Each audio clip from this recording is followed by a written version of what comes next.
Innovation, integration, industry-based learning, inspiration. This is the division of Panabo City, the forefront of eradicating illiteracy.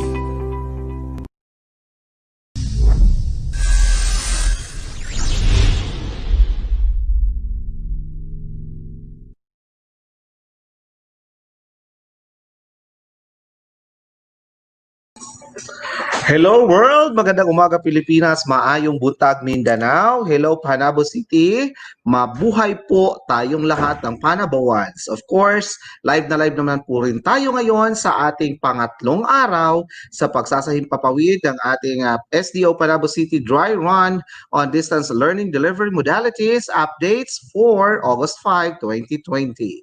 Ayan po, so mamaya po makakasama naman natin ang ating mga correspondents sa field para magbigay sa atin ng fresh na mga update mula po sa mismong mga paaralan na nagpapilot nga po ng ating dry run sa ating SDO Panabo City. And of course, binabati natin ang ating ama ng ating sangay, si Sir SDS Dr. Reynante A. Solitario, and of course, ang ating kawaksig tagapamanihalang pansangay na si Dr. Rebecca Casasagot. Ganon din po ang ating dalawang hepe sa Division of Panabo City. For SGOD, we have Dr. Aileen Anyunuevo, and for our CID, we have Sir Januario Iyamota. Good morning po sa inyo, sirs and ma'am.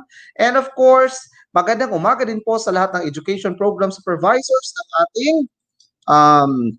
ng ating sangay, at gayon din po sa lahat po ng mga PSDSS na kasama din po natin sa SDO. At sa lahat po ng mga kaguruan ng Panabo, magandang umaga po, at of course sa ating mga school heads, lalong-lalo na sa mga pilot schools na kung saan sila po ang andyan at namiminuno para po sa ating pagsasahimpapawid ng ating dry run. So once again, good morning everyone. At ngayon po, bago natin formal na simulan ng ating araw, magkakaroon po muna tayo ng panalangin na susundan po yan ng ating nationalistic song.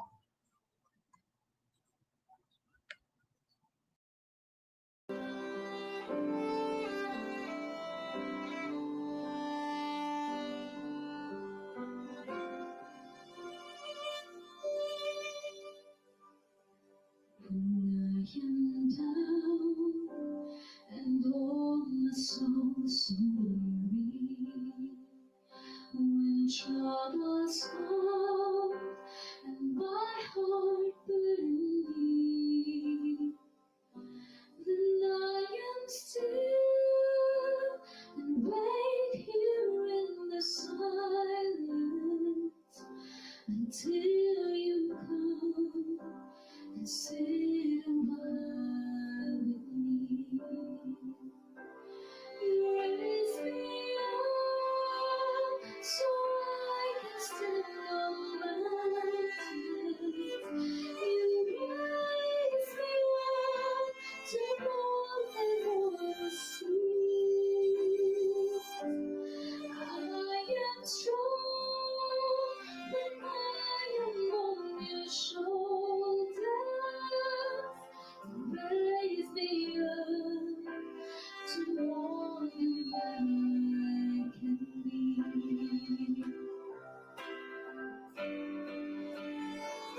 You raise me up so I can stand on mountains.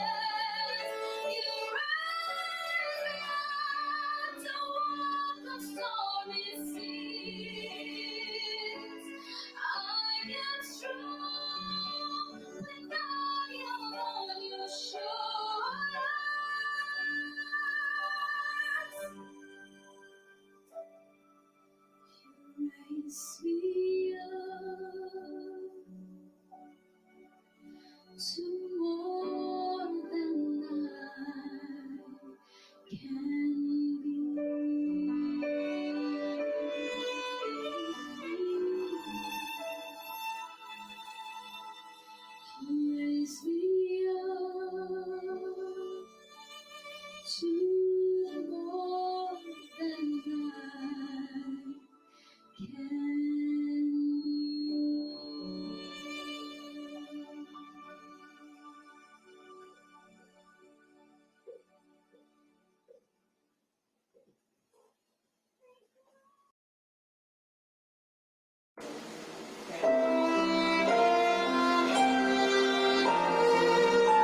sa'yo tanging nag-iikot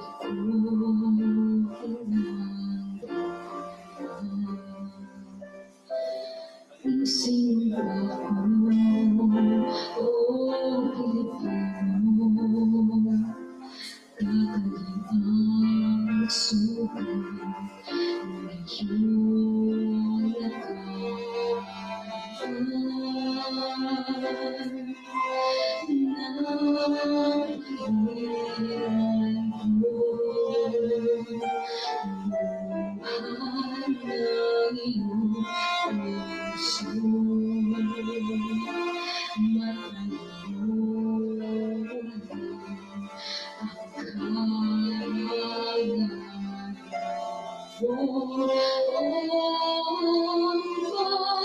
Ibig ko sa'yo inumbayan, ikaw ang siyang langit ko, sa Diyos pinagpuan, umiyak ng iyong bituin, at sumikat na araw, ang kalayaan mo'y sumisigaw, ang bukas ay nanging sa'yo.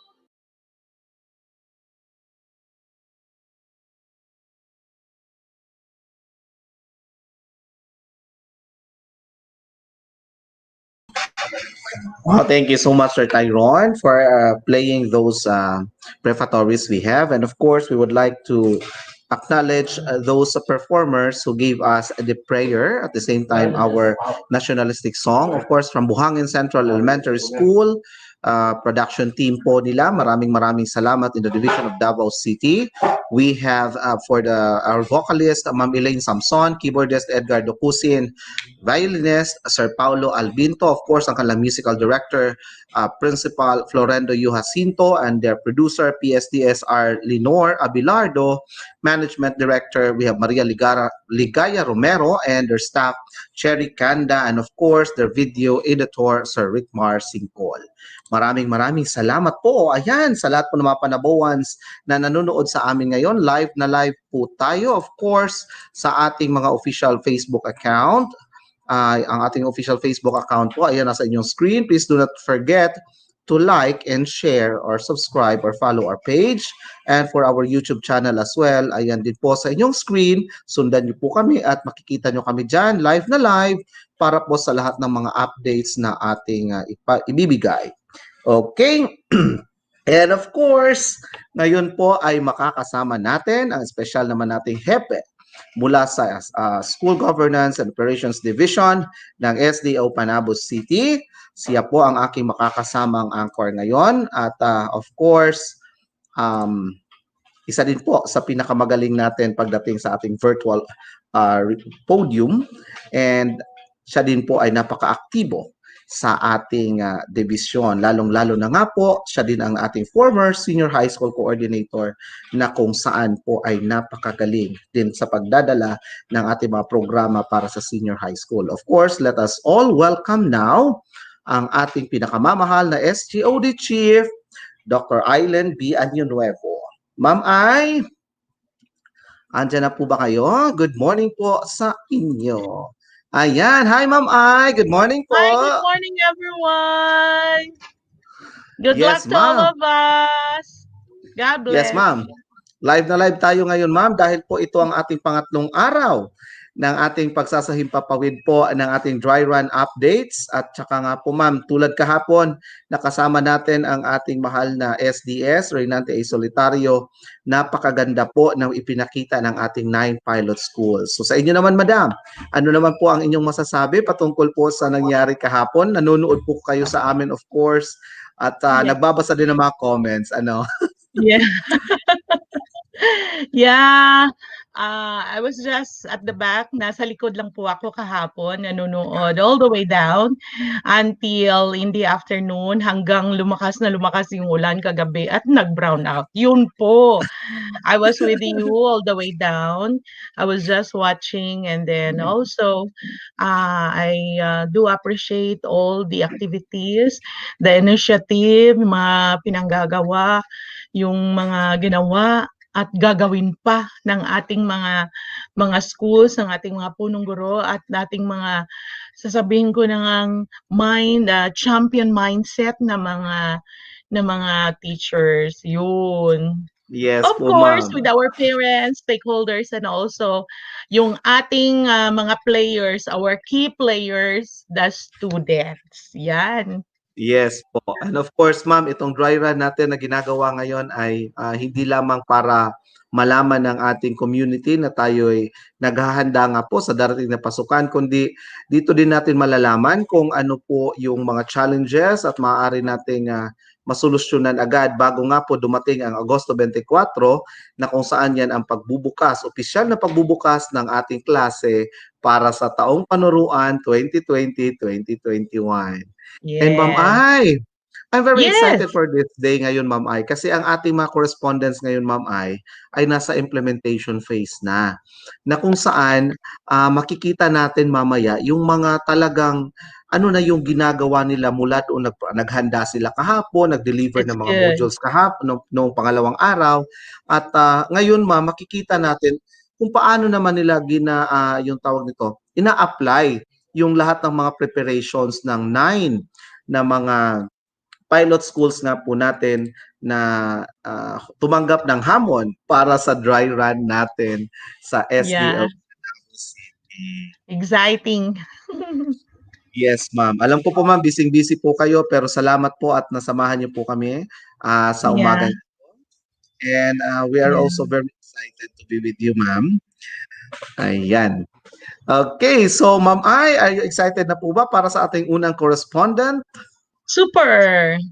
But Yes.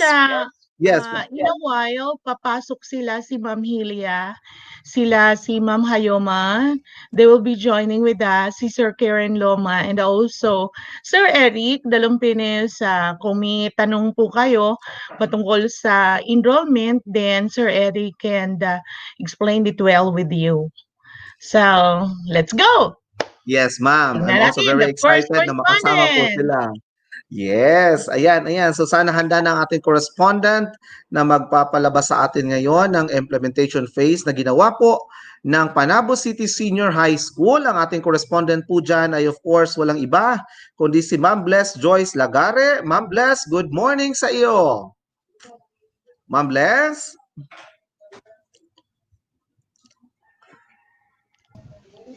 Hi. Hello, Ma'am Bless.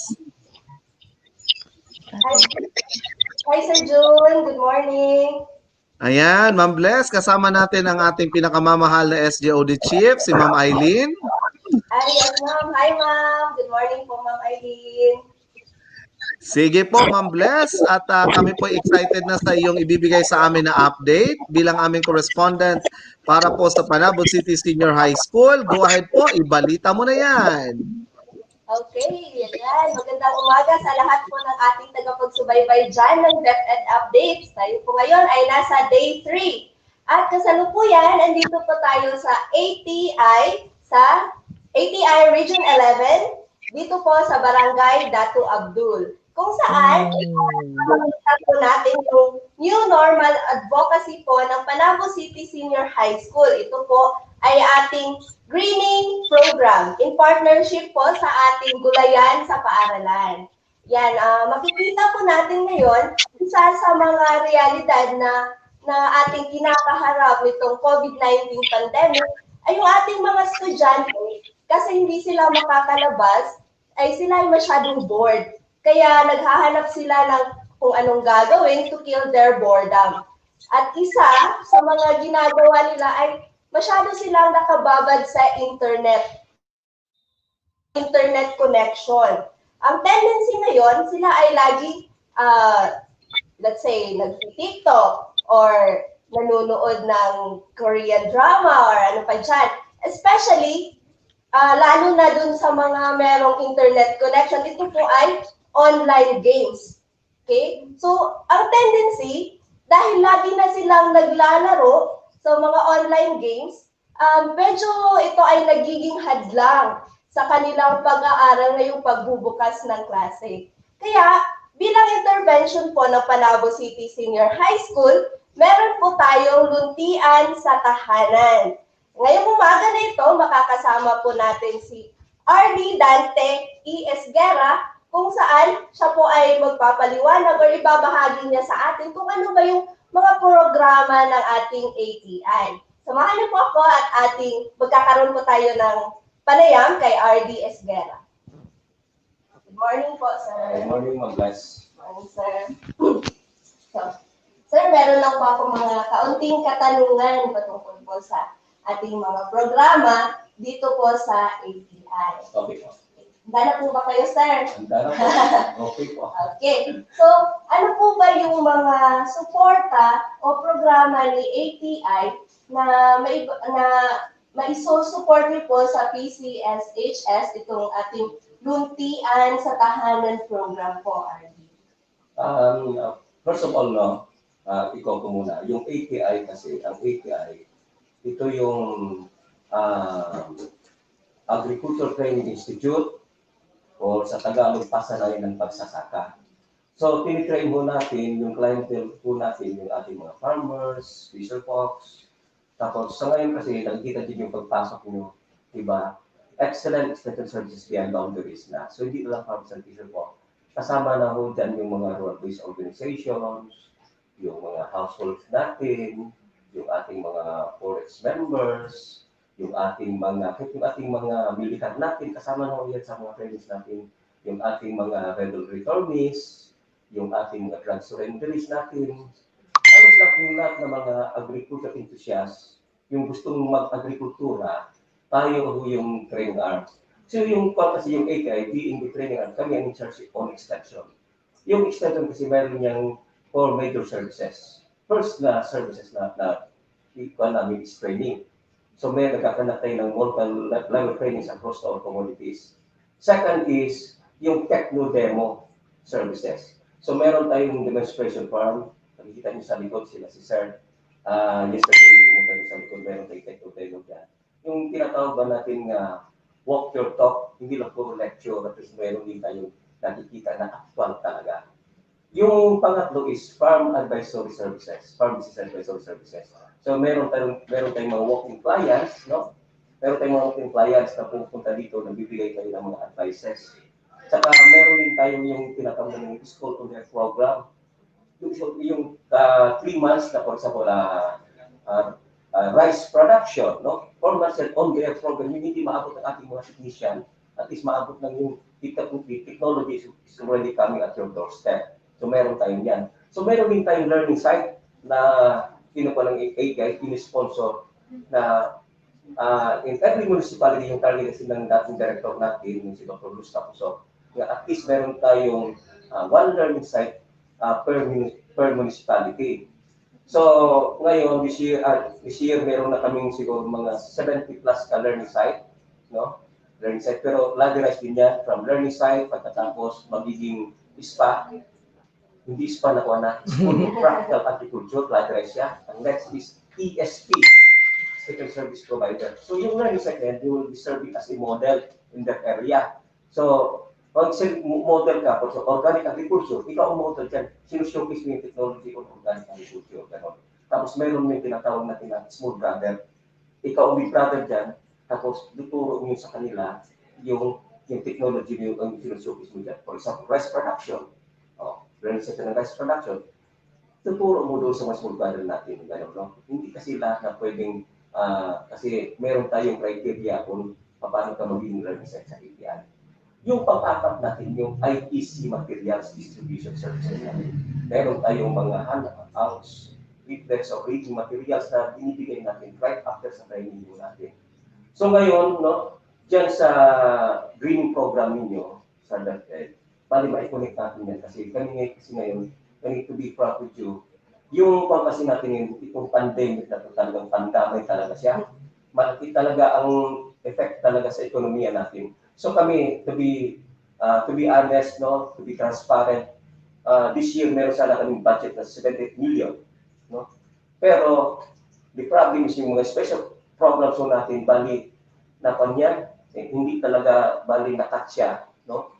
Hindi na naibigay yung mga special programs natin na pondo. So ang natira yung regular program na lang na 33 million. Dapat sana 78 million, sayang ba? So sa 33 million ngayon, sa first semester nagamit na po namin yung 16 million. So meron pa kami natira na 17 million. So ang pag talaga namin, yung training talaga, dapat face-to-face yung training. Pero because of this social distancing, so nagkaroon tayo ng na wala na talagang training talaga na face-to-face. Kung meron man, pero limited yung number of participants. 10 to 15 lang. Kasi kung sosobra tayo dyan, mahirap na, baka ma-charge tayo ng criminal offense pa naman yung kung mahuli tayo. So mahirap, makulong ka pa, may mga penalties pa. So ganito ngayon, ang kinuha kasi namin dyan, yung sa nakira namin dito sa last semester namin na 17 million, bali na refocus siya. So, kunti na lang yung trainings namin, may training kami pero limited siya. So, nagbibigay kami yung seeds ngayon. Meron kami seeds, nagbibigay din kami ng mga gardening tools, yung sa mga association of farmers, nagbibigay na kami, nagbibigay kami. Saka meron din kami dispersal, like yung sa livestock, nagbibigay din kami ng chicken. Pero dito sa green program ninyo, ma'am, pan talaga kami na makatulong kami sa inyo kung sa pamamaraan na, for example, sa inyo, kayo mga teachers, no? Meron tayong mga online process. Kung mag-request kayo, pwede kayo mga teachers, i-train namin dito, example kayo rin. Tapos kayo na naman ang mag-train sa mga bata. Or you just make a proposal or request sa amin, direkta sa amin. Ay, thank you so much po doon sa RD. So, ano po, yung isa po sa mga program niyo para sa teachers upang ma-monitor po yung ating luntian ng paaralan, ito po yung nagbibigay po kayo ng training. Tama po ba, RD? Yes, ma'am. Pwede po kayong mag-request sa amin ngayon, no? For example, gawa kayo ng request sa akin dito para mag-budgetan natin kasi for sa last semester na kaya pa naman dyan. Para kayo matrain namin dito, siguro, yung, for example, yung sa training program ninyo, yung continuous gardening o urban gardening na tutukoy na. So at least 10 to 15 katao lang. Kasi bawal talaga. Kasi noon kasi ang regular kasi na pagsiro is 25 to 30 na. Kaya kung sinasabi parang lugi yata, pero at least nga meron kasi memo na galing sa central office namin na work goes on no matter what. At least you will feel na yung API, kahit may pandemic, nandiyan pa rin yung support ng API sa mga client. Thank you so much po sa lahat ng support na inyong ibibigay po sa aming school at sa aming teachers, sa ating mga mag-aaral. Ngayon po, RD, meron po ba kayong mga mensahe or anunsyo para sa ating mga magulang na nanonood ngayon sa ating DepEd updates po? Sa ating mga magulang, no, yung ating mga bata, no, dapat pangalagaan talaga natin. Will not stop learning, no? Ganito talaga. May pandemic tayo ngayon, kailangan natin talaga na meron kami kasi yung sa ngayon, yung plant program, yung alpas, ahon lahat, pagkain sapat, meron kaming ngayon dyan. So, tayo, hindi lang, kasi alam natin yung mga bata ngayon, sinasabi ni Ma'am yun, may iba dyan, puro kumpang na lang, laro sa computer, TikTok pa. So, turuan natin sila ng paano magtanim. Simple naman yung sa yung gardening. Dati ako yung sa elementary pa, nasa elementary pa ako, meron na kami yung gardening namin. So, yan ngayon sa high school, siguro, makatulong tayo kami, nagbibigay kami ng seeds, bibigay kami ng garden tools, tapos magbibigay pa kami ng yung vermicast, pati container, lahat na, bigay na namin. Tanim na lang kayo. So, turuan natin yung ating mga bata natin. No? Hindi lang kasi ngayon, mahirap kasi ngayon kasi walang yung education ngayon, kahit na kami, meron kami yung tinatawag na e-learning process. May mga offer kami dyan. Pwede kayong pumasok doon sa website namin para makita niyo kung ano yung mga trainings na ino-offer ng API through online training siya. Tapos pag yung mga certificate niyo, pagkatapos niyo doon, kayo na mismo mag-print ng certificate niyo na natapos yung gano'n na training sa media. Wow. So sa mga parents, pangalagaan natin yung ating mga anak kasi yung sinasabi ni Dr. Jose Rizal na the youth are the hope of our fatherland. The youth are the hope of our Fatherland. fatherland. Ayan, speaking of the youth of education ngayon, meron po siyang battle cry. Ito po yung education must continue. Ano po ba yung mga pananaw nyo sa battle cry na ito po ng DepEd? Kailangan talaga natin na kahit education must continue, kahit may pandemic siya. Kasi nasa atin systematic accepting talaga na because this new normal, ganito na talaga. Meron yung tinatawag na blended courses. Yung iba, modular type na kasi bawat kasi yung face-to-face, tapos online siya, yung fixing. So, kailangan kasi natin yung sa battle cry talaga natin. Sa akin, will not stop learning. Tama naman yung sinasabi ni Secretary Briones na talagang kung may pandemic man, ano whatever pa ng mga daming problema ngayon, may lindol, may ESF pa, may will not stop learning. So, we'll fight, no? Meron nga tayong yung tinatawag na bayanihan act.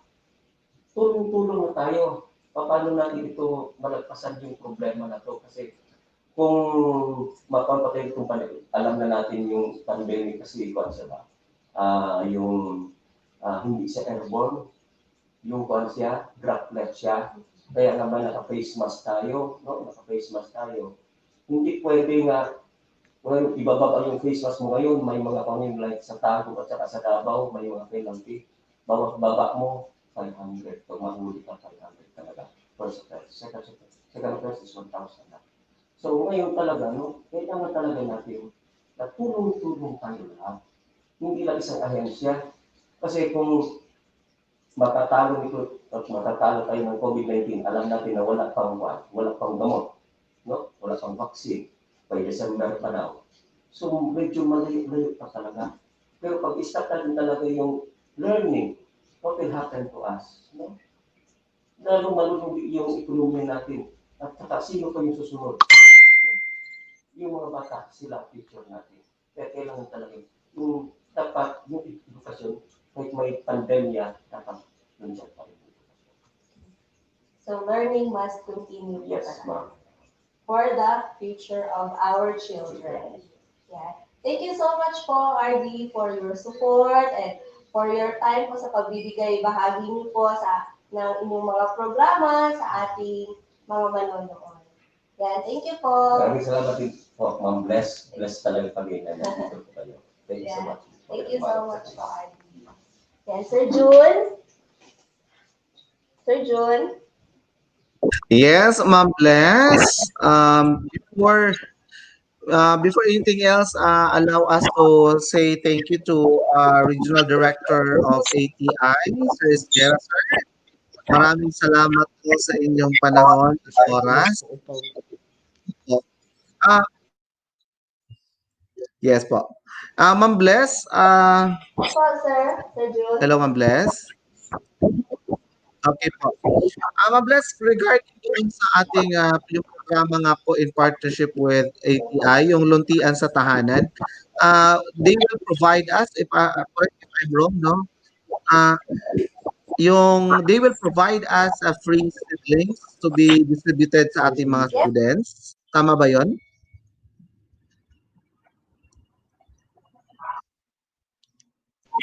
Okay. I think meron tayong ayun, okay, okay. Sige. Ma'am Eileen, do you still have questions?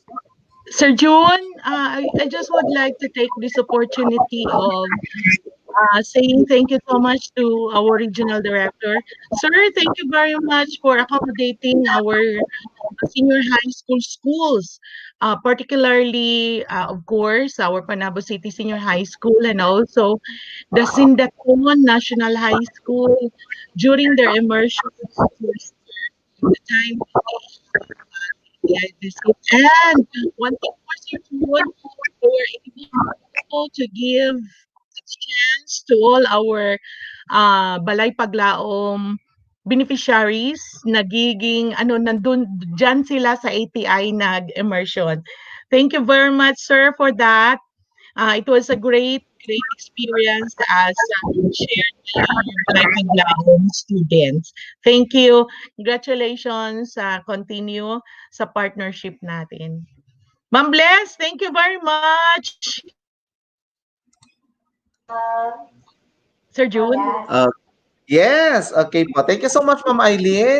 Si Ma'am Eileen kasi po ay kailangan pang dumalo sa isa namang webinar. But of course, she will, from time to time, she will be with us kapag may break din po si Ma'am sa kabilang webinar niya. Ayan, no, nakahanda na. Okay, so Ma'am Eileen, bago Yeah. ko patuloy na interviewin si Ma'am Bless, kasi meron pa po siyang ipapakita sa atin. But Ma'am Eileen, thank you so much po We sa will be, pagsama niyo sa amin. one over, alam mo naman, yung gamitin yung laptop, gamit ka man ng cellphone, noon, practice tayo ng multitask. Ngayon po pwede na kasi yung iba naman ay titingnan mo na lang sa screen. Ito naman, makikinig din kami. Hindi kami mawawala sa ere. Nandito lang po kami to give support. Yun lang naman. Thank you so much and congratulations to the Powerhouse. Babalik kami, the webinar on Kaginhawan will be 9 to 11 only. Then after that, we can have our chief in CID. Yan. Yes, Thank of you so course, much. ma'am. Makakasama namin kayo mamaya. Thank you so much, Ma'am Of course. Ay. God bless. Ingat po kayo, ma'am. Sige po, Yeah. Ma'am Ay. Thank Bye-bye you, po. Ma'am Des, Director. June, the Powerhouse.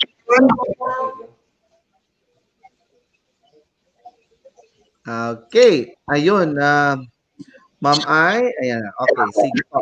So, Ma'am Bless, do you still have to add more updates regarding the implementation process or phase of Panabo City Senior High School since we already we already see or heard from our regional director of ATI his support to our school regarding the luntian sa tahanan. This is the initiative and intervention para maano yung attention din ng ating mga kabataan, ng ating mga learners, ma-divert din more tawag dito, purposely yung kanilang, may purpose yung kanilang pag-aaral. And of course, hindi lang mga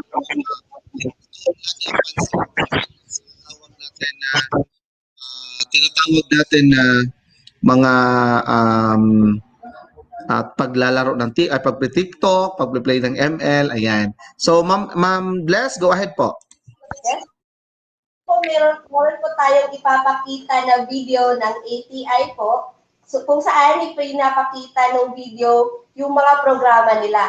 Tsaka ito po yung program natin. Ito ay in partnership din po sa ating Watch program. Kung saan yung mga nauna na magkumuha ng module, meron pong mga prizes na ibibigay si Watch po. Okay, so Sir June, let's play po the video. Okay, requesting our controller, please now show to us the screen and then we will play the video now.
na natiling pangunahing sandalan ng bawat pamilyang Pilipino ang pagsasaka at pangingisda. Likas mang nabibiyayaan ng bansa ng masaganang pag-agrikultura ay patuloy na nagiging banta para sa lahat ang pagbagsak nito. Marahil na rin sa nagbabagong panahon at patuloy na pagtaas ng populasyon. Kaya naman upang maalis ang naturang pangamba ay pinagsisikapan ng ating pamahalaan na pagtibayin ang ahensyang nagtutuon sa pangangalaga ng ating sektor ng pag-aagrikultura. Nang binago ang Department of Agriculture taong 1987 sa ilalim ng Executive Order No. 116, pinag-isa ang Bureau of Agricultural Extension o BAEX, Philippine Agricultural Training Council o PATC, at ang Philippine Training Centers for Rural Development or PTCRD upang maitatag ang Agricultural Training Institute o ATI. Nagsilbing extension and training arm ng kagawaran ng agrikultura ang ATI bilang bahagi sa kautusan ng Batas 8435 o ang Agriculture and Fisheries Modernization Act of 1997 o AFMA. Kalakip nito ay naatasan ang Agricultural Training Institute na pamunuan ang mga pagsasanay para sa mga magsasaka at mangingisda, gayon din ang pakikiugnayan sa mga pamantasan at lokal na pamahalaan na matulungang maiangat ang kanilang extension system sa pamamagitan ng mga tulong teknikal sa pagsasanay para sa mga LGU personnel at pagbibigay ng mga pasilidad.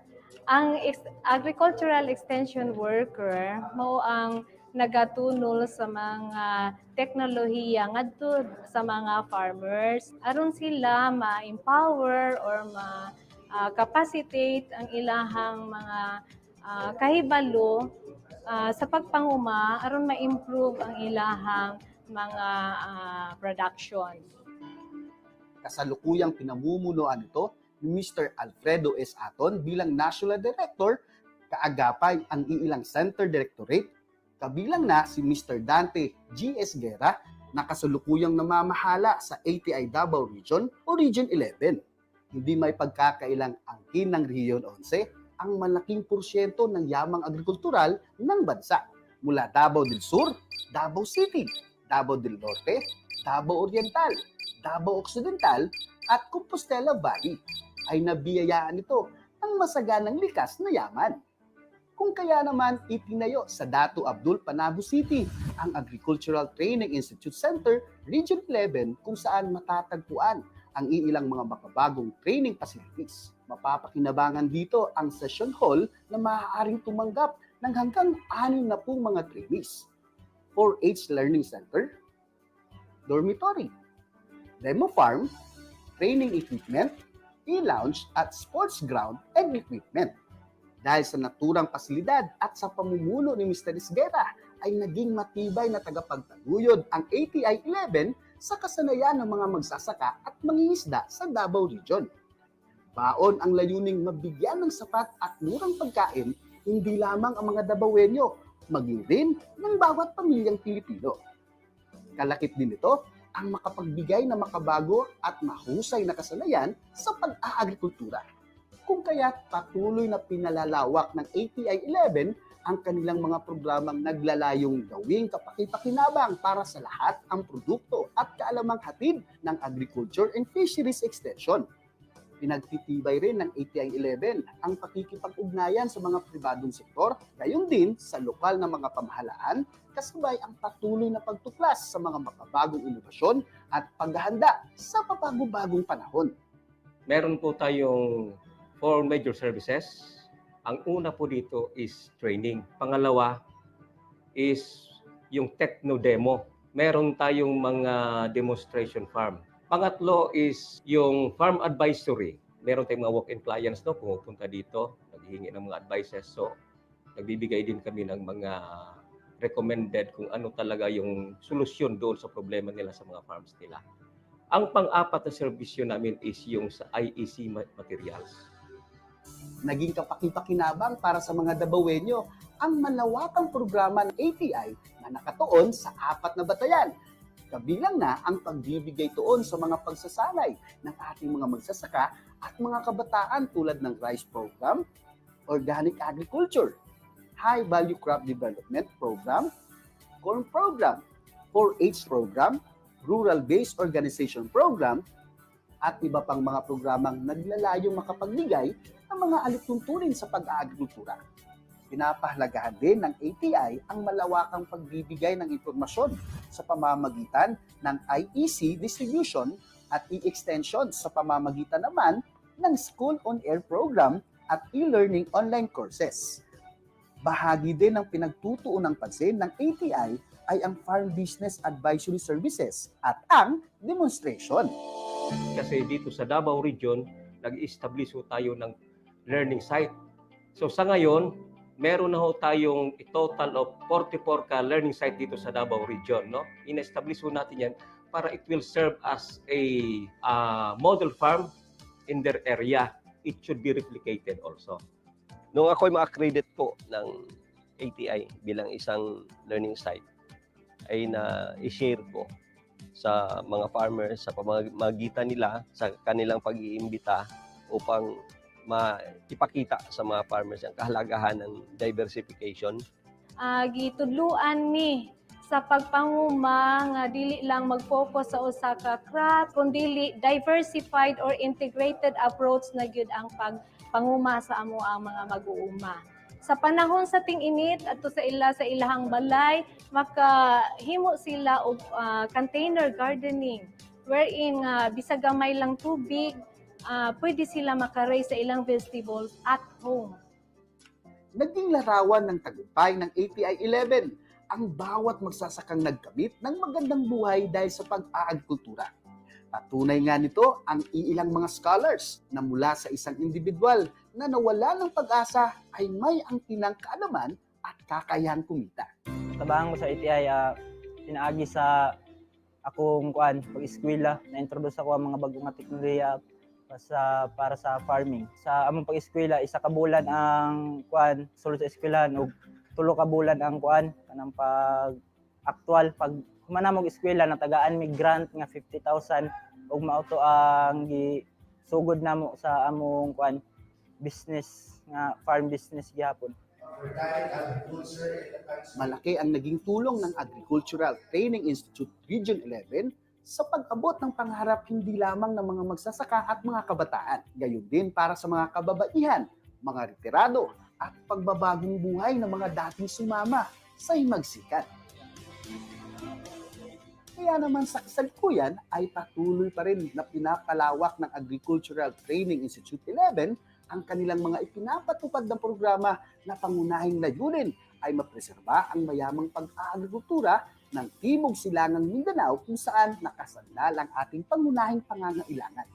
Kaluoy sa Dios, paspas gyud ang pag-alsa sa panginabuhian sa mga mag-uuma.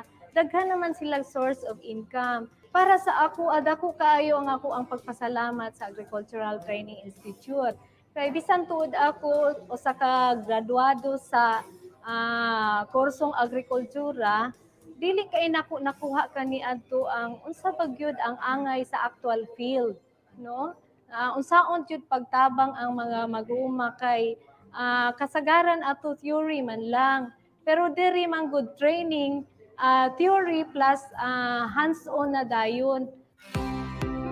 Mula sa patuloy na pagbibigay ng mga livelihood programs, patuloy na pagpapalawak ng programa para sa mga kabataang magsasaka at palagi ang pakikipagtulungan sa mga partner trading sites at lokal na pamahalaan ay patuloy na isa sa katuparan ng ATI 11 ang kanilang tungkulin. Kuha kong tulong ng ATI. Napakahalaga po nito. Kasi nalalaman namin yung mga kakulangan namin. Ang dami na naitutulong sa beekeeping. Lalo ngayon na gusto ng TISDA na in situ itong beekeeping. Sa tanan nga nasa ATI, salamat. Salamat kaayo. Kanang gilip up niya akong kinabuhi. Dako kayong pasalamat sa ATI na natabangan mi nila unta, magpadayon sila sa pagtabang sa mga kabatan-unan ug daghan pa silang matabangan. Dumulog lang po kayo dito sa ATI kasi kami po ay handang tumulong sa inyo para matulungan natin ang ating bayan.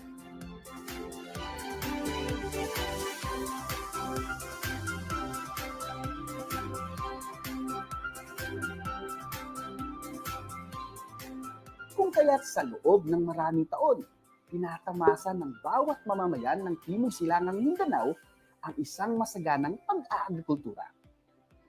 This is ATI Today, more committed to bring you extension services beyond boundaries.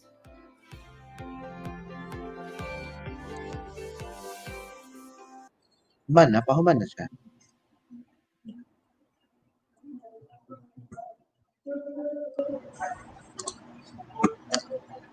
Okay, wow, thank you so much for that presentation. Ma'am Bless, are you still with us? Ma'am Bless Joyce Lagare, our correspondent from Panabo City Senior High School.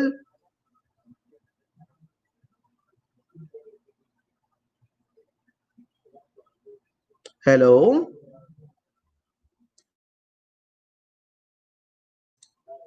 Okay, we are just waiting for Ma'am Bless to be with us.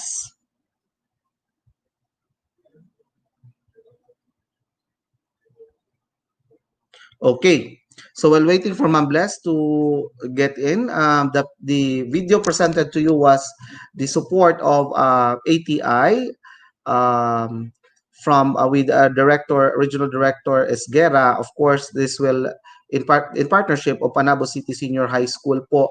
That it's an intervention in which in the implementation process or implementation phase of Panabo City Senior High School that will be embedded tulad nga po ng na-present din kanina ay ito ay ilalagay po doon sa tinatawag natin na pagbibigay ng mga modules as they will distribute it, automatically po ay meron din po silang matatanggap na free seedlings na kung saan nga po ito ang magiging isa din nila na gampanin o gawain at magbibigay nga po daw yung watch ng kanilang award o kung sino yung makakapag tawag nito, siguro pabilisan ito or pag-aangalaga po sa mga tanim natin na andyan po sa free seedlings na ibibigay ng ating ATI sa atin. Okay. And of course, while waiting for Ma'am Bless to be back on our screen, let us have first our in charge ito natin mula sa SGOD. We have Sir Eric Dalompines. Sir Eric, good morning po. Hi, Sir Eric. Ayan, sir, I think hindi pa po konektado ang inyong audio sa amin.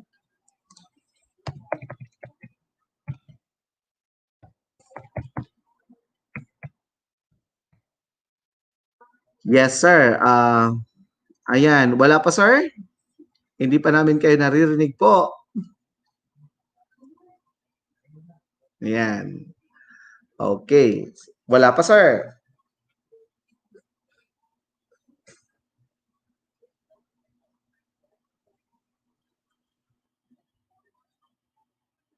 Ayan, sound check. Ala pa.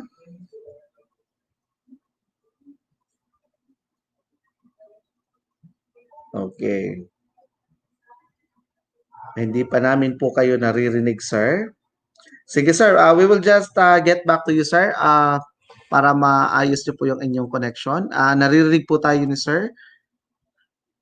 Ayan. Sa audio po tayo nagkakaano ng ano. Ayan. Hindi pa. Okay, sir. Sige daw po, sir. Subukan natin. Yan. Wala pa sing audio input, sir. Okay.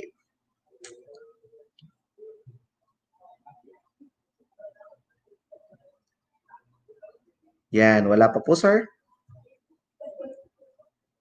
Ayun. Nag-restart si sir ng kanyang ng kanyang internet dahil po baka nagkaroon niya po ng depekto sa audio connection niya. Well, anyway, let us proceed now to our next correspondent coming from Panabo National High School. Do we have now at the backstage, we have Ma'am Johanna May Sichon. Ayan, Ma'am Jo, good morning. Hi, Sir June. Good morning. Good Ayan, morning ma'am. also to all our viewers this morning. Yes, ma'am. Ito na yung ating pangatlong araw ng ating pagsasahipapawid nga ng ating dry run ng updates natin for this delivery on modalities natin dito po sa ating Sdo Panabo City. So go ahead, ma'am, for your update po. Yes, Sir June. Thank you so much. For today, this day 3, we will be showcasing the highlights of the implementation phase at Panabo National High School. This is your correspondent, Johanna Macy Cho, live here at Panabo National High School. Sir Tai?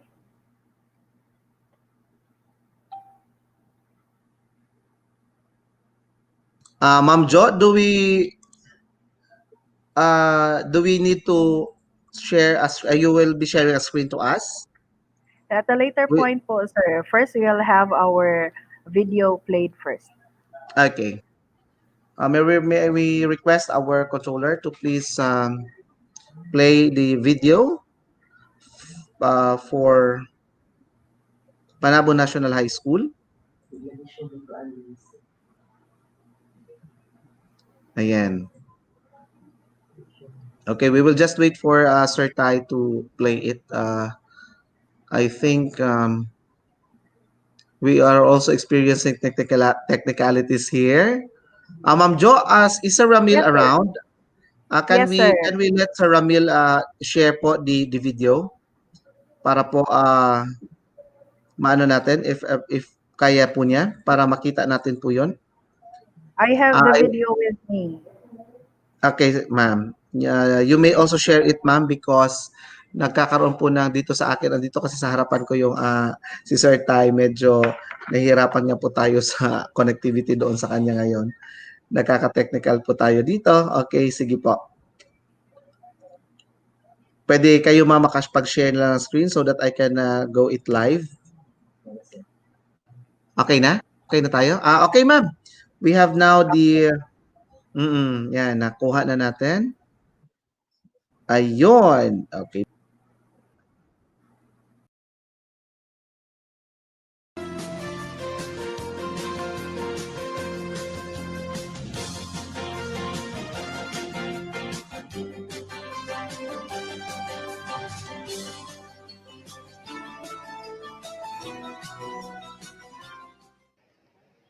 Maayong buntag Panabo City, maayong buntag Davao Region.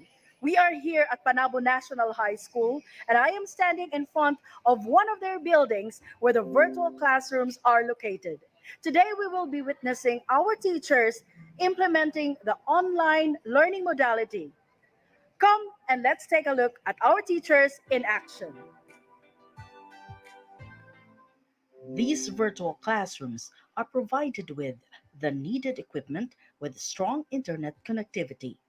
These rooms will serve as the venue for teachers who will conduct online classes.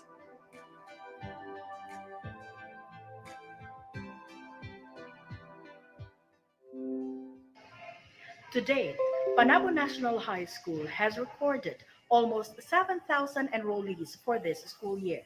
Quite a number of that had opted for an online learning modality. Inside these virtual classrooms, we have our online teachers conducting a test run on the implementation of such learning modality in order to identify the problems that may arise and find solutions in order to mitigate these issues.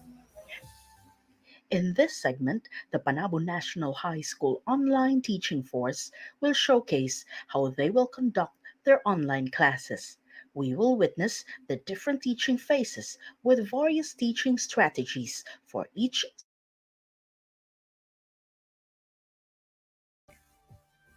Handa na ba kayo mga mahal kong mga mag-aaral?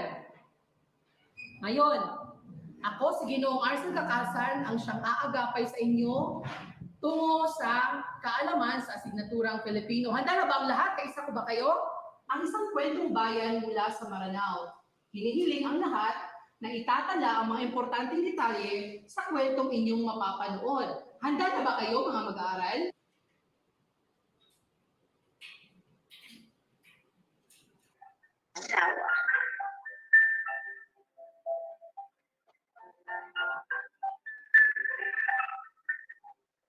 Okay, naibigan niyo ba yung kwentong bayan mula sa Mga Maranao sa hapon ito?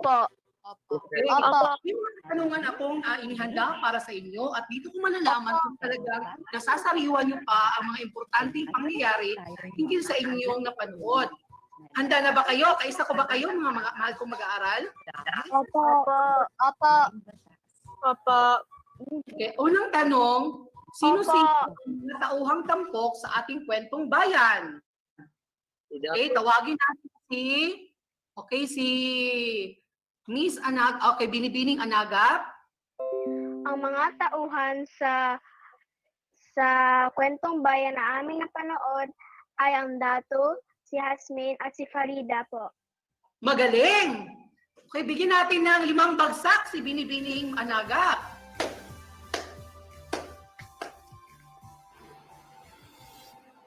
We have all witnessed and discussed the definitions of the different types of genre. And I have just shown you a video of what is an example of a weather report. This example is a flash report. In a flash report, a program is interrupted because there is an important information that needs to be reported.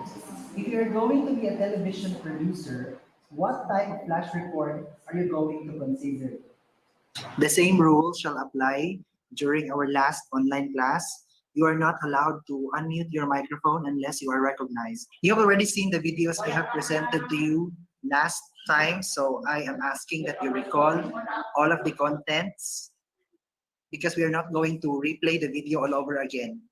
May I ask some of you in the class, if you're going to be a weather reporter, what information are you going to emphasize in your report? Yes, Sharifa.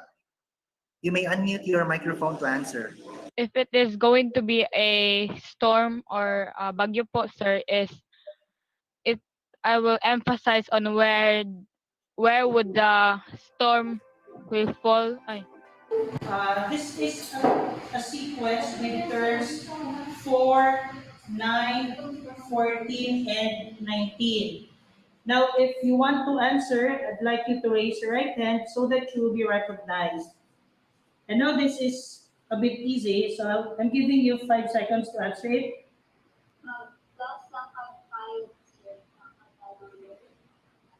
Yes, to get the next term, you just have to add 5 in the last term.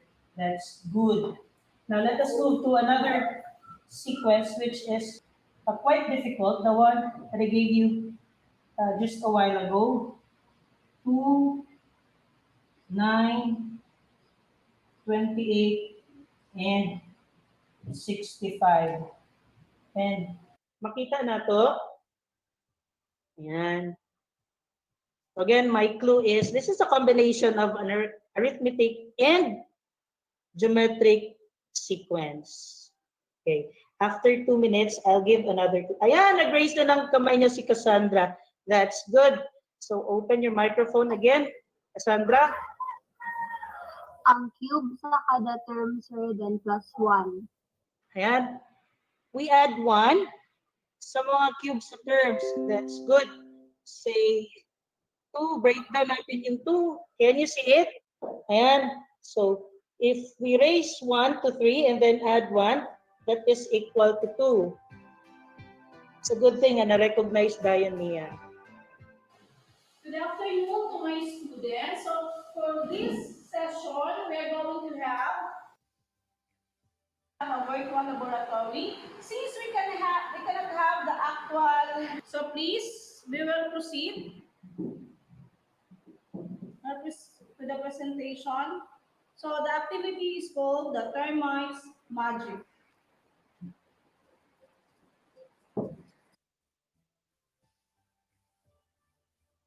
Okay. Since you've already done watching the virtual experiment, how can you identify a problem? How about you, Mr. Tabono? Please turn on your mic. The way to identify a problem is by researching and researching again. Okay. Problems are very common nowadays, but they always have a solution. Okay, so you are going to make a research. Una, natutukoy ang kahulugan ng contemporaryong issue. Pangalawa, na ipapaliwanag ang kaibahan ng isyong personal at isyong panlipunan. Pangatlo, na ibigay ang mga katangian ng isang mapanuring mamamayan. At ang pang-apat, na susuri ang kahalagahan ng pag-aaral ng kontemporaryong issue. ABS-CBN, hindi na rinyo ang prangkisa. Ito ang isa sa mga mainit na issue sa kasalukuyan. Siguro, ang iba sa inyo ay sang-ayon at hindi sang-ayon sa pagkasara ng ABS-CBN. Hindi lang kayo ang nakaramdam niyan, kung hindi, buong Pilipinas ay hati sa isyong ito. Dahil ito ay isa sa mga kontemporaryong issue. Bago natin tingnan ang video, ay ibigay ko muna ang mga pamprosesong tanong. Sir, kung ang mga mamamayan ay hindi mapanuri, maaaring makakuha sila ng mga maling impormasyon, na, lalo na ngayong sa panahon natin ngayon, marami ng mga fake news o maling mga impormasyon na lumalaganap. Kaya dapat maging mapanuri sila sa mga issue at sitwasyon na nangyayari ngayong sa ating lipunan. Simula ng ating talakayan sa ito, magkakaroon muna tayo ng isang pangmasiglang gawain sa pamamagitan ng isang saya. Okay? Susundan lang ninyo ang nasa video. Inaanyayahan ko lahat na tumayo. Okay, start.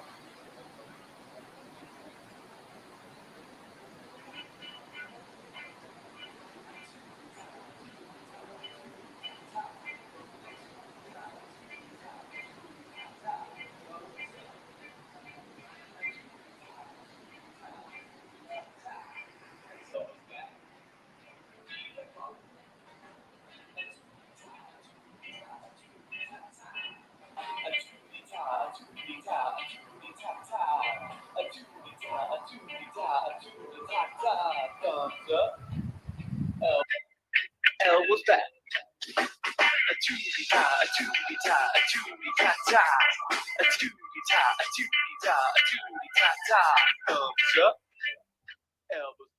Now, to activate your knowledge about our topic, let us answer our pre-test portion found on our DepEd LMS.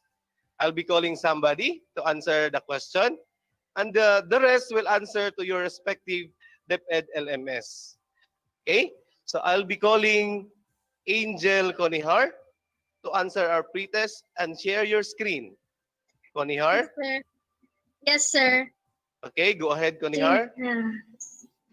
So, okay na, sir. Kita na, sir? Yes, nakita na, Conihar. Go ahead, Conihar. Answer now the pre-test. Number 1, concerned with or focused on financial gain. Profit-oriented. Okay, very good. To succeed, one must believe in oneself. Self-confidence. Self-confidence. Very good. Oh no, your score is 3 out of 10. So I think we should discuss more about the personal entrepreneur competencies, right? We're done discussing about the consumer health, the 3 components of consumer health. What are those? Yes, Cassandra, what are the 3 components of consumer health? Please unmute your mic.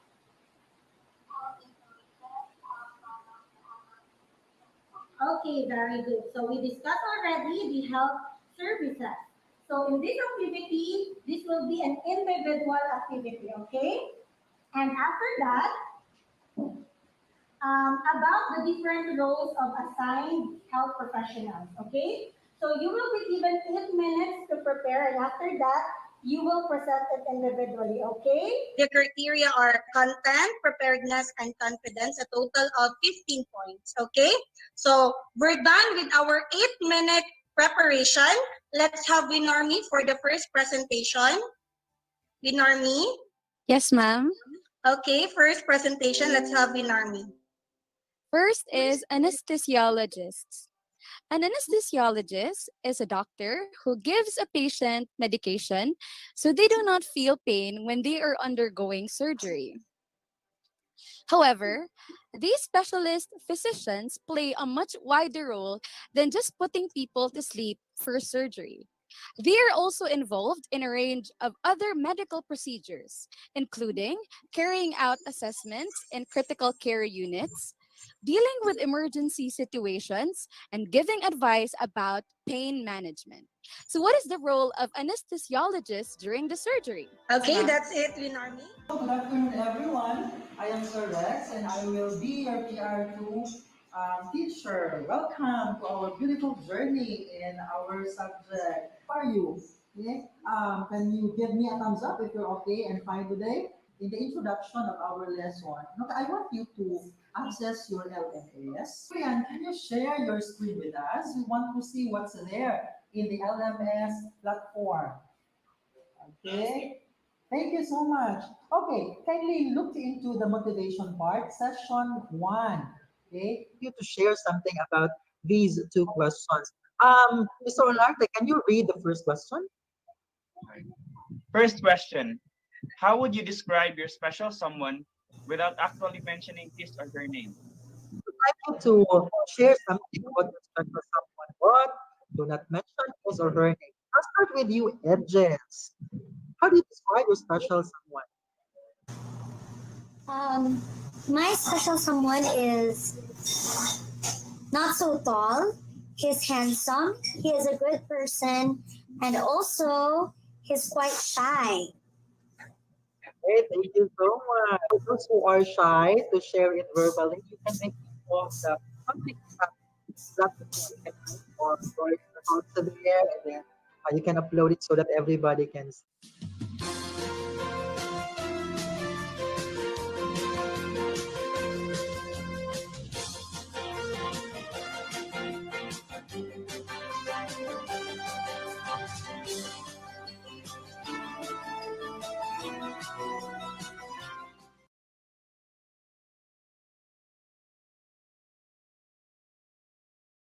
Okay. Wow, Ma'am Jo! Nagkakaroon talaga ng simulation and that is how you implement your in this phase, tama po ba? Ang ganda po nung naging presentation po ninyo. Of course, Ma'am Jo, meron pa kayong idadagdag niyan, so mamaya na lang ako magtatanong or magpa-follow up ng ilang mga updates dahil po tulad nga po ng nasabi ninyo, live na live din po ninyong mai-interview ngayon ang na may binuno sa inyong pagsasahimpapawid ng inyong online class. At unang-una po ma'am, nakita ko na po yung virtual classroom. So yun po yung hinahanap natin kahapon. So nakita na po natin. So mamaya po may follow-up ako doon. Thank you so much, Ma'am Jo. So go ahead, Ma'am Jo. Yes, Sir June. So other than the online learning modality, Panabo National High School also offers modular learning modality. Distribution of modules and collection of student worksheets and outputs are done every 2 weeks. For all the parents whose learners are enrolled in Panabo National High School, the school would like the general public to know that to take note of the following dates when our modules are available for distribution. For the incoming learners for school year 2020-2021, for grade 7, August 17. For grade 8, August 18. For grade 9, August 19. For grade 10, August 20. For senior high school, August 21. Once again, these are the dates that you have to mark on your calendars for our module distribution. Grade 7, August 17. Grade 8, August 18. Grade 9, August 19. Grade 10, August 20. Senior high school, August 21. For those who are living near the school, your modules will be ready for pickup on the said dates. For those living from farther barangays within Panabo and our neighboring municipality, you can await for our module express delivery to bring your learners' modules with your barangay halls as your pickup points. So to further elaborate on the conduct of our test runs for our virtual classrooms, I'd like to invite on screen Mr. Charlie Ace Aceron, who is live in his virtual classroom. Sir Charlie, good morning. Would you like to greet our audience for today? Hi, Ma'am Joanna. Good morning. Good morning, Division of Panabo City. I am live here in our virtual classroom right now. Okay, so Sir Charlie, for a first question, for how long should an online class last? Is there a standard length that online teachers should adopt? Uh, Bearing in mind the screen time guidelines as recommended by the American Academy of Pediatrics and the World Health Organization, the Panabo National High School online teachers design a 20 to 30-minute lesson consisting of a creative interplay of interactive content and physical activity. Thank you, sir. So, how did your school select teachers who will handle online classes? Are all of your teachers handling online or are there shifts? What is the Uh, scheme? How are you selected to become one of the online teachers? There are really a lot of very qualified teachers in Panabo National High School to teach online. We selected using a lot of criteria. To name a few, they should possess ICT literacy and they should have fun and interactive personality. And not all of the teachers will be teaching online, only a few. So, aside from those that you have mentioned, sir, so what are other Ma'am?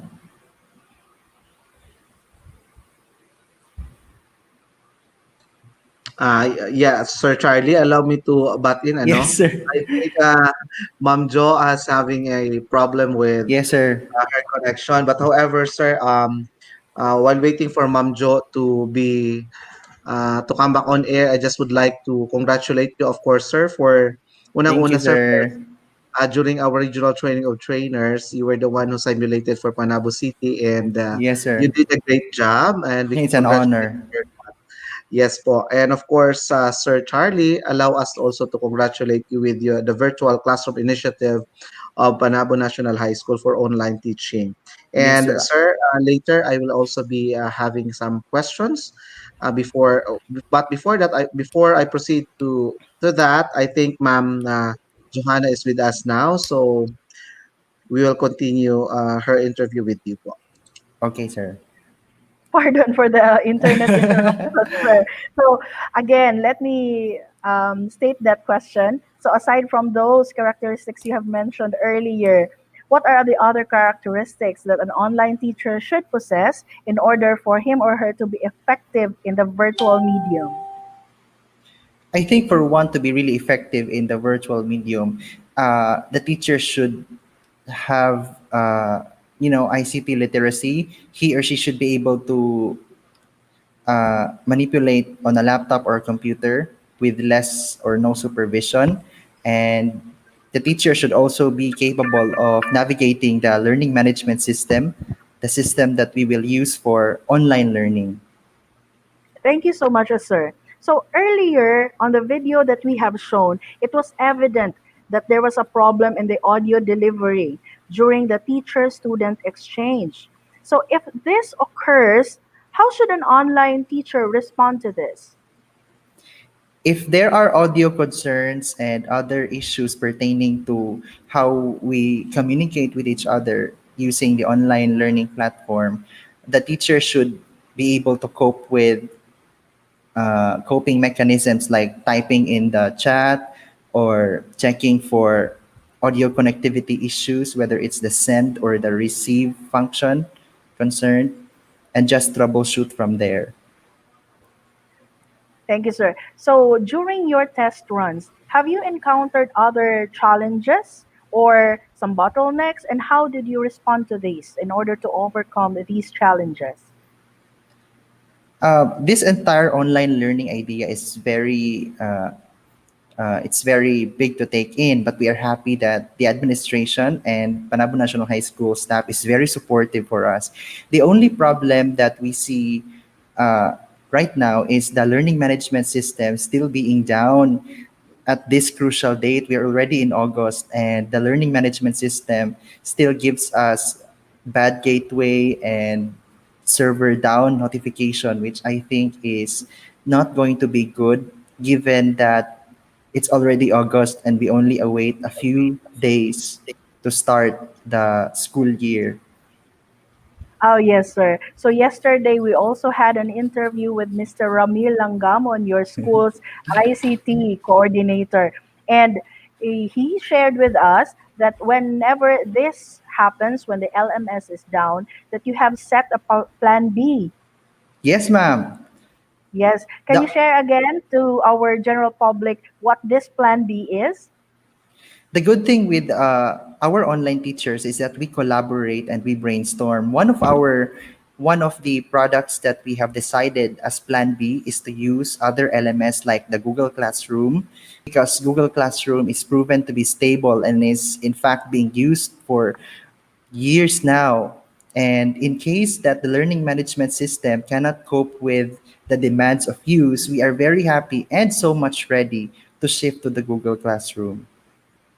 Thank you so much for being with us today, Sir Charlie. Any Thank you, final ma'am. words to our audience or listeners who are watching this live broadcast, especially to our parents and the incoming learners of our virtual or our online learning modalities?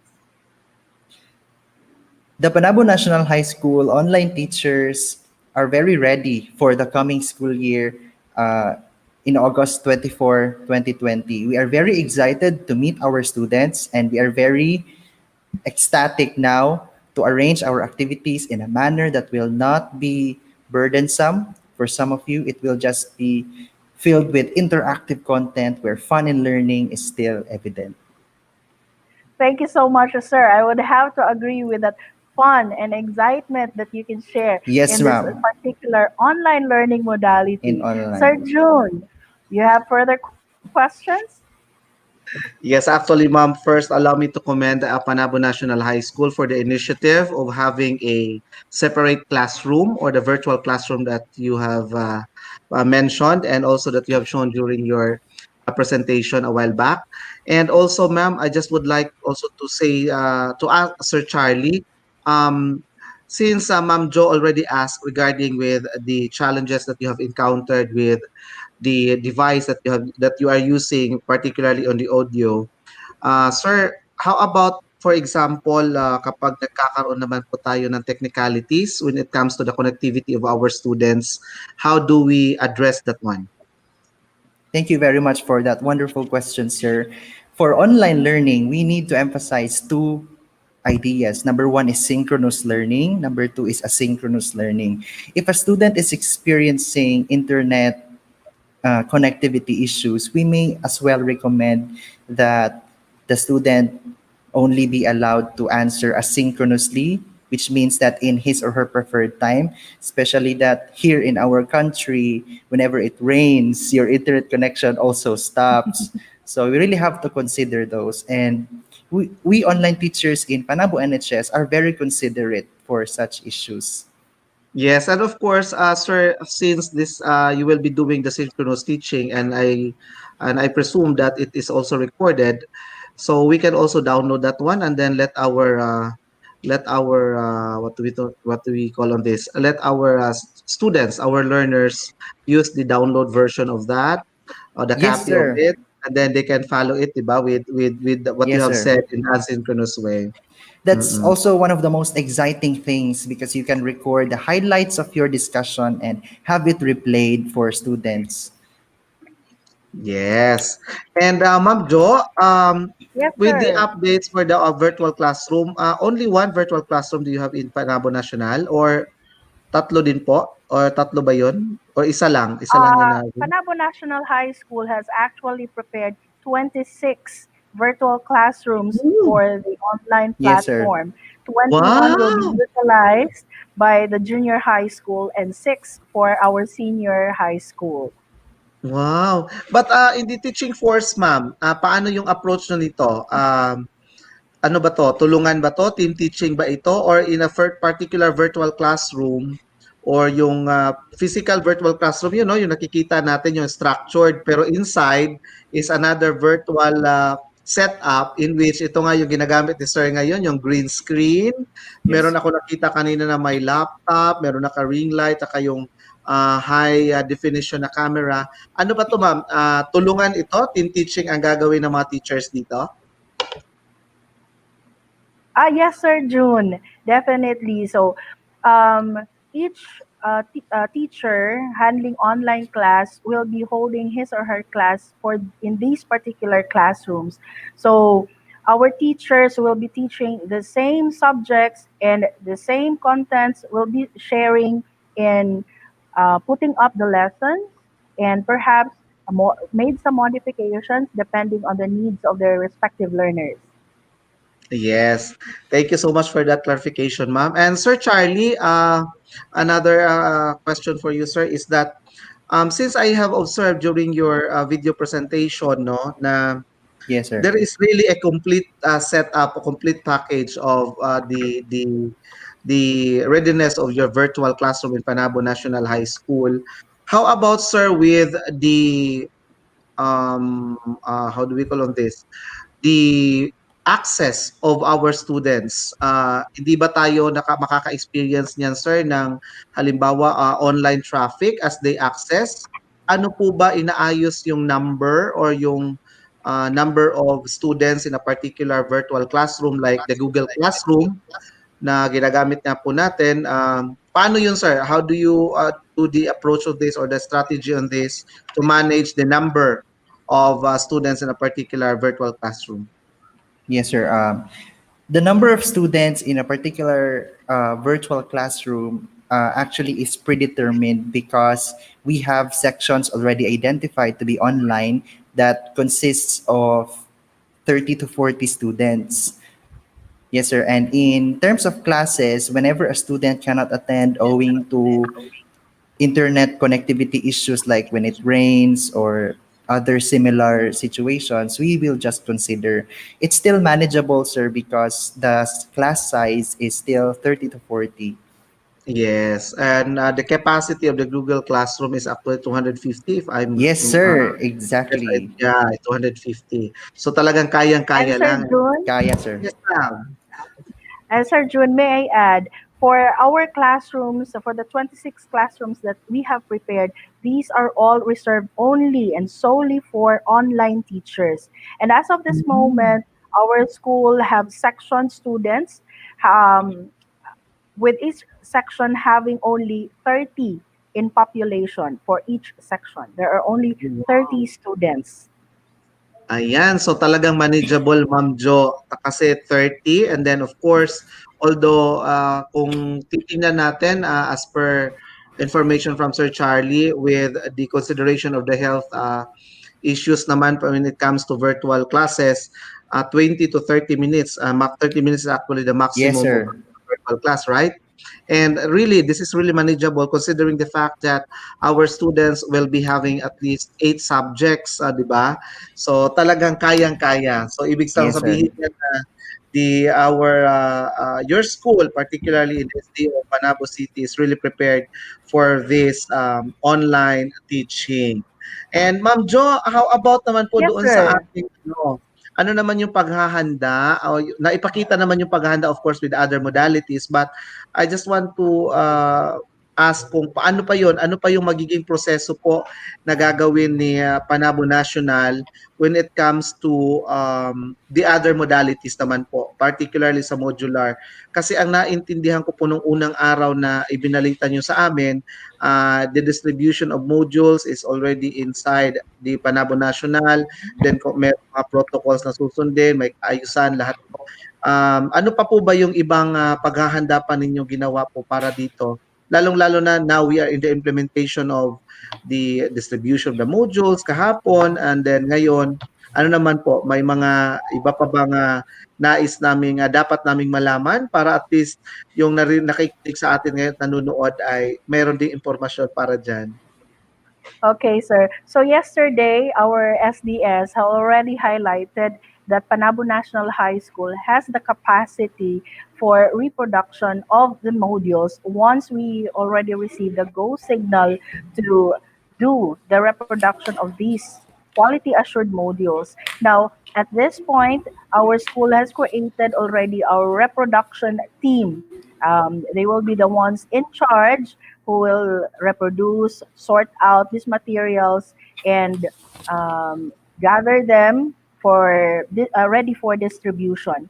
Now, we would like to emphasize first that the big chunk of the budget allocation of our MOOE is given for module production.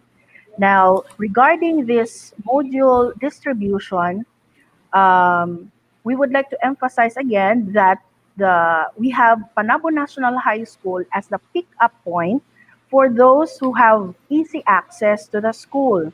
We only mobilize our module express delivery for those students who are living in the far-flung barangays, the barangays located about a certain number of kilometers away from the school, and those who are living on our neighboring municipality, Carmen, Tubod, Magsaysay, Alihal, Ebacon, and the likes. So those would be the locations where our Module Express delivery team will be distributing our modules, and they will not necessarily go house to house, but we will establish linkage with the barangay offices. Then the barangay halls will be our pick-up points. So in cases where parents will not be able to pick up, and we will have the monitoring on that, and we will present that by tomorrow. If they will not be able to pick up uh, these said modules for a certain period, let's say two distribution schedules, and they haven't picked up their modules, that's the time that we are going to have these modules delivered to their respective homes. Of course, with the necessary protocols before proceeding to that particular stage. Yes. And Ma'am Jo, the Module Delivery Express team is composed of teachers din po or may mga volunteers din? We have teachers, and also our partners for this one are also our purok leaders from each barangay, because they are the ones who really know where these residents are residing. So for this particular scheme, we have teachers assigned solely for module teaching, and have also prepared lesson exemplars as part for the preparation of this particular school year 2020-2021. Wow, that's a very good idea. That's a very great initiative also, no? Since marami din ang population ninyo dyan, ma'am, when it comes to number of teachers, ang mahalaga dito ay talagang na strategically naayos sila, na-assign sila into a specific modality at talagang matututukan po nila yung kanilang mga dapat na gawin at gawain, mga gampanin nila for a particular modality. And of course, allow me to congratulate once again Ma'am Memia Infiesto at sa lahat po ng inyong mga kaguruan dyan, yung inyong team ma'am, na siyang talagang nagsumikap upang ito ay talagang maayos at lalong-lalo na lubos na maihanda ang lahat sa darating na pasukan. And I'm also very excited to see during the monitoring phase paano naman ninyo gagawin yung sa online, paano nyo gagawin yung sa delivery, yung sa modular. At ngayon nga po nakita ng buong madla yung paano po ninyo ginagawa yung inyong online teaching. At yun nga na talagang kung sa materyales lamang o kagamitan, mga gadgets, pati mismo yung setup, ay talagang handang-handa na tayo. Pero alam ko, Sir Charlie, alam mo din ito na meron pa tayong inaantay particular sa ating LMS. Yes, sir. Pero gayon pa man, I'm sure na nagagawa naman ninyo ng paraan dahil nga po meron kayong mga initiatives na kung saan hindi naman talaga mapuputol pa rin yung learning ng ating mga bata. Kasi nga, Yes, sir. tulad ng palagi nating sinasabi at of course sinasabi ng ating mahal na Secretary of Education, Honorable Leonor Magtoles Briones, education must continue. Ayan, Yes, sir. so Correct. Just like what you have said repeatedly, sir, we are one Yes. DepEd. Yes, we are one DepEd. Indeed, ma'am. Ma'am Jo, I will give you a few minutes more para po doon sa yung scheduling na binention niyo po kanina. Baka meron pong hindi nakahabol or narinig yung inyong announcement. Go ahead po, Ma'am Jo. Yes, sir. Thank you for the opportunity. Once again, for all our parents who are viewing this live stream, we please take note, mark your calendars for this particular dates. Our distribution of modules will be for grade 7, August 17. For grade 8, August 18. For grade 9, August 19. For grade 10, August 20. And for senior high school, August 21. We have set those dates particularly for each grade level so that we will avoid crowding and we will still observe social distancing and observe our protocols once you enter our campus to pick up your specific modules. So we would like to announce also that for each barangay, please watch out for our team of teachers who are conducting the recorrida, and they will be still announcing these same dates so that you will not miss out on the opportunity to get a copy of your modules for your respective learners so that we will all be ready when the opening of classes this August 24 will commence.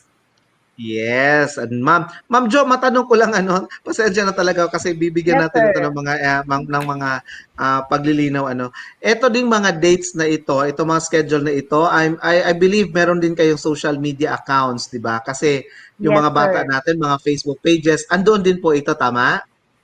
Yes, sir. We have already also posted this on our official Facebook page. You can search it up, Panabo National High School. We have also set schedule. Okay, ayan. Sir Charlie, medyo nawala naman si Ma'am. Baka ano niyo po 'yon? Do you have any idea? Diba? Ay, sige Ma'am Jo, ayan. Ah, Medyo nakabalik na. she's Ma'am Jo is back again. Yes, ma'am. Ma'am Jo, go ahead po. Yes, sir. So aside from this recorrida, which is going on around the different barangays, we will also be posting it on our official Facebook page, Panabo National High School, and we will also schedule announcements on churches and big congregations for these particular dates. Okay, ma'am. So maraming salamat po, Ma'am Johanna Mesichon, ang ating correspondent mula sa Panabo National High School, and of course with the online teacher here na isa din sa nagbigay nga po sa atin ng simulation during the RTOT, at marami tayong palakpak dyan dahil napaka-successful. Kahit na isang araw walang tulugan or isang gabi Yes, na walang sir. tulugan. Pero gayon pa man, Sir Charlie, of course, ipaabot na ng ating mga key officials ng ating division ang congratulations sa iyo at sa iyong kasamahan din po. At sa lahat pa na nag-simulate na from Panabo City, dahil talagang naipakita natin ng buong sigasig ang ating bahagi sa ganong Yes, sir. pagkakataon. Once again po, maraming salamat Sir Charlemagne Asiron, and of course Ma'am Jo, saludo po kami sa inyo sa inyong patuloy na pagbibigay sa amin ng komprehensibong mga updates patungkol nga po sa ating ginagawang dry run with this Dldm natin sa Sdo Panabo City. Maraming salamat po at see you po tomorrow. Of course, Yes, excited See sir. you, kami Sir sa mga June. susunod po. God bless po at mabuhay po kayo dyan lahat. Thank you, thank you.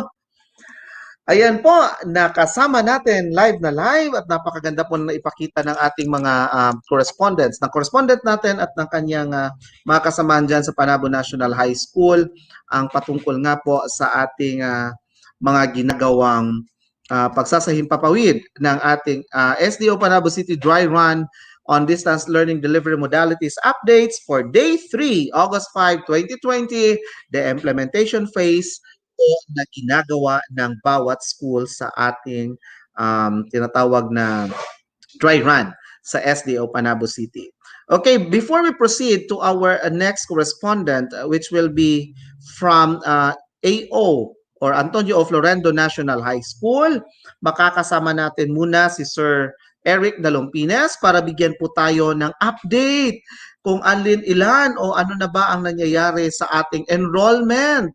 Of course, excited na ako, sana may audio na si Sir at marinig natin siya ng malinaw at maayos para po tayo ay makapag-usap, makapag-communicate sa kanya ng buong linaw. Ayan, Sir Eric, good morning po muli! Hello, good morning. Marinig na? Ayan! Yes, sir! Yes. Dinig na. Talagang alive and kicking na po tayo. So, Sir Eric, Thank you kumusta po very kayo, by much. the way, sir? Okay lang po, Kumusta sir. po kayo I'm work dyan? from home. I'm work from Ayan. Ganon talaga, sir. Kahit nasaan man tayo ngayon sa ating mga lugar, sa ating bahay, sa tahanan, sa opisina, still, since tawag ng tungkulin, tayo ay gagawa at gaganap. Ayan. So, Sir Eric, bigyan niyo na po kami ng update.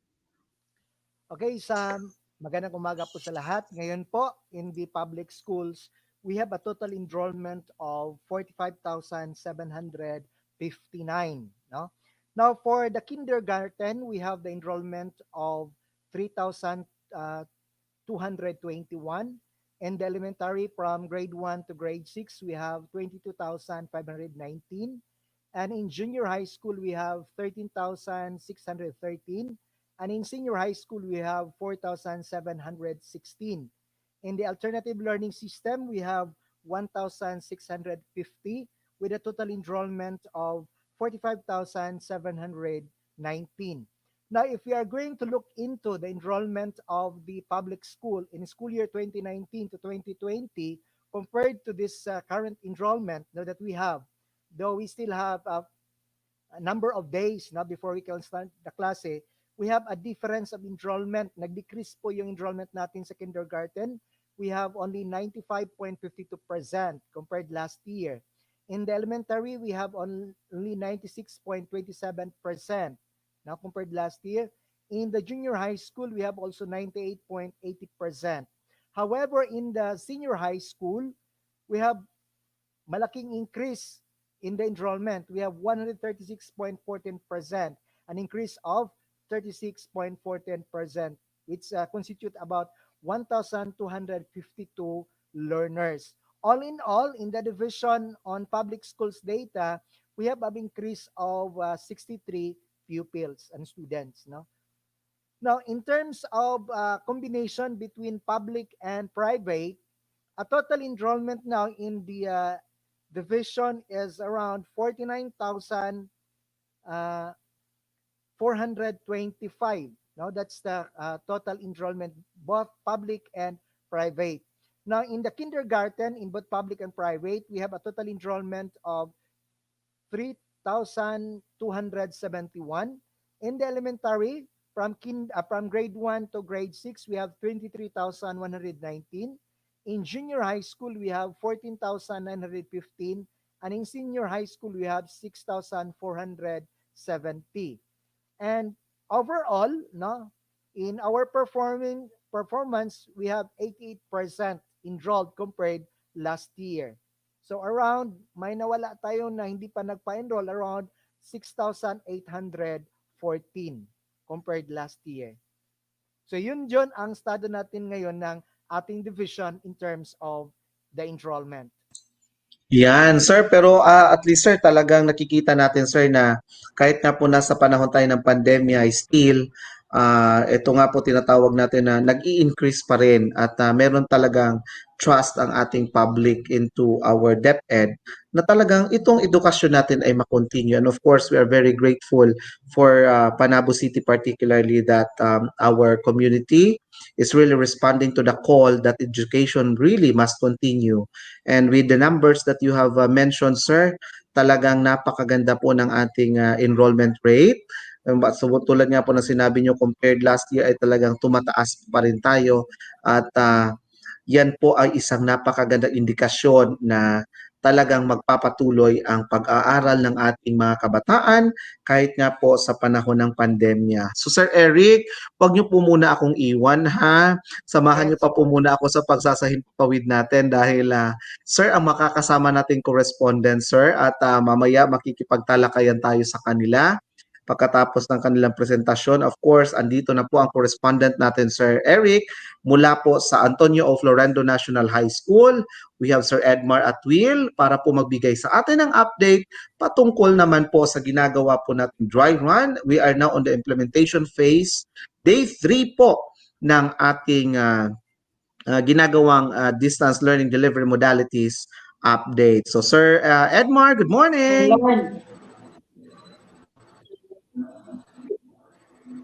Sir Edmar, good morning. Hello Sir Edmar. You are now live na po. Nasa screen na po namin kayo.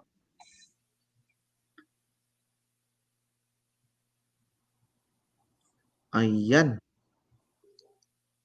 Okay. Sige, Sir Eric, balikan natin si Sir Edmar, ano? Dahil nga po, medyo talaga ngayon, sir, kasi medyo ang weather din natin, medyo maulan. Siguro sa lugar na yun, of course. At hindi naman po ganun talaga ka-stable ang connectivity natin kahit saan mang sulok ng Pilipinas. Ano po.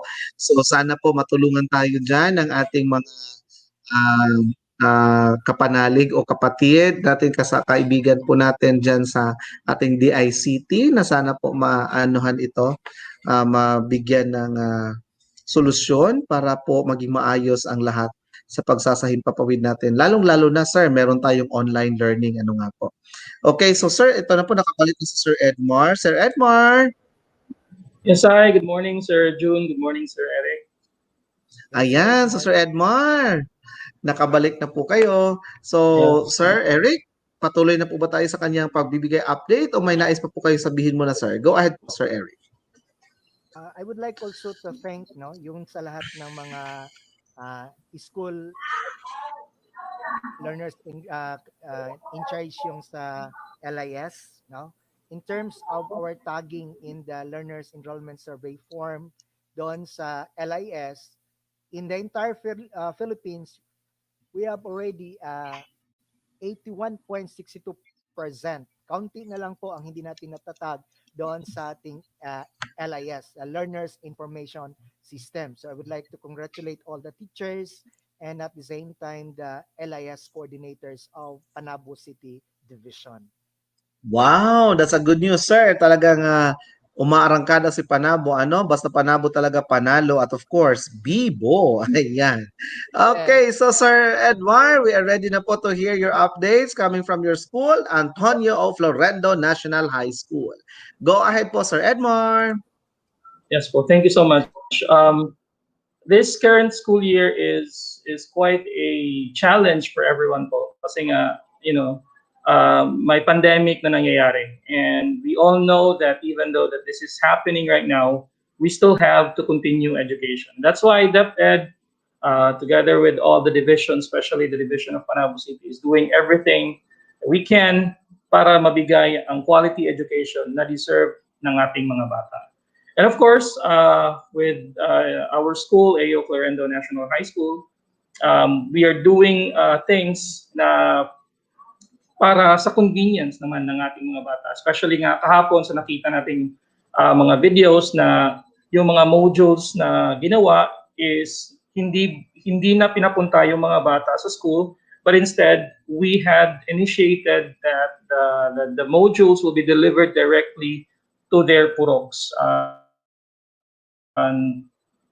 And the modules were like very protected because yung sinabi mo kahapon, Sir June, na yung mga modules natin is naka-box, so it's really safe.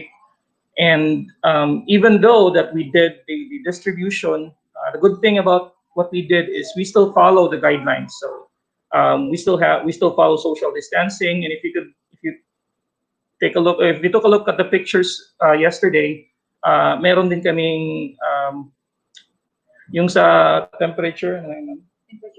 Yes, ginagawa namin yung temperature check nung mga parents na kumukuha ng modules before sila nakakapasok sa purok. And yung purok mismo is protected by covers so that to make sure that the safety really is really kanang kumbaga na-achieve natin. So we also made a video presentation po if Sir Jun, if you could play the video presentation so we can show it to our people, to the public, kung ano talaga yung nangyayari sa actual field na ginawa ng AO Florendo National High School. Yes, sir. Handang-handa na ang video mo, sir, at i-play na ng ating controller yan.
Yes, Sai. So yun po yung mga actual pictures and videos na nakuha sa preparation and sa implementation ng AO Florendo National High School. If nanonotice niyo po yung sa production ng aming mga modules, meron po kaming specific area for the production. We have an area for sorting, we have an area for binding, and we have an area for the printing and the production of the modules. And sa na-mention ko nga kanina, if nakita niyo yung pictures and videos, na yung pag-deliver ng modules is very convenient, not only for the students but also for us, because we were provided with the needs that we need. Technically, yung sasakyan, meron pong provided with the help of our stakeholders here at AO Florendo. Nagawa po natin lahat yun. And everyone is still safe, even if nagkaroon ng or yung parents ay pumunta sa mga purok nila, because before we did the delivery, we had a meeting, an orientation to the parents na ganito yung mangyayari. So there was never a hassle on part of anyone because everyone is already aware of what's really going to happen and what they need to do for them to get the modules for their kids and for their students. And also, I'd like to emphasize as well that before we did the implementation, we had a meeting and we had a couple of meetings actually, and we laid out the learning continuity plan. After we laid it out and presented it to the faculty and the stakeholders, yun na po, afternoon, it was approved and it was delivered, and doon na nagsimula yung reproduction ng aming modules. And as of now, we are currently waiting, or we're currently giving the students the time to answer and read the modules. And by tomorrow, tomorrow or Friday, that's the time that i-retrieve na namin po yung mga modules for checking. Okay, yes, sir. Thank you so much, Sir Edmar. Sir, I just want to ano lang sir no, to ask po. Pwede ba naming makita sir? Halimbawa kasi sir, 'di ba modular po yung inyong tama ba? Yes, Sir, modular yung inyong gina-dry run ngayon. Since nakita natin sa video kanina yung how did you manage the reproduction of the modules, yung ating mga worksheets.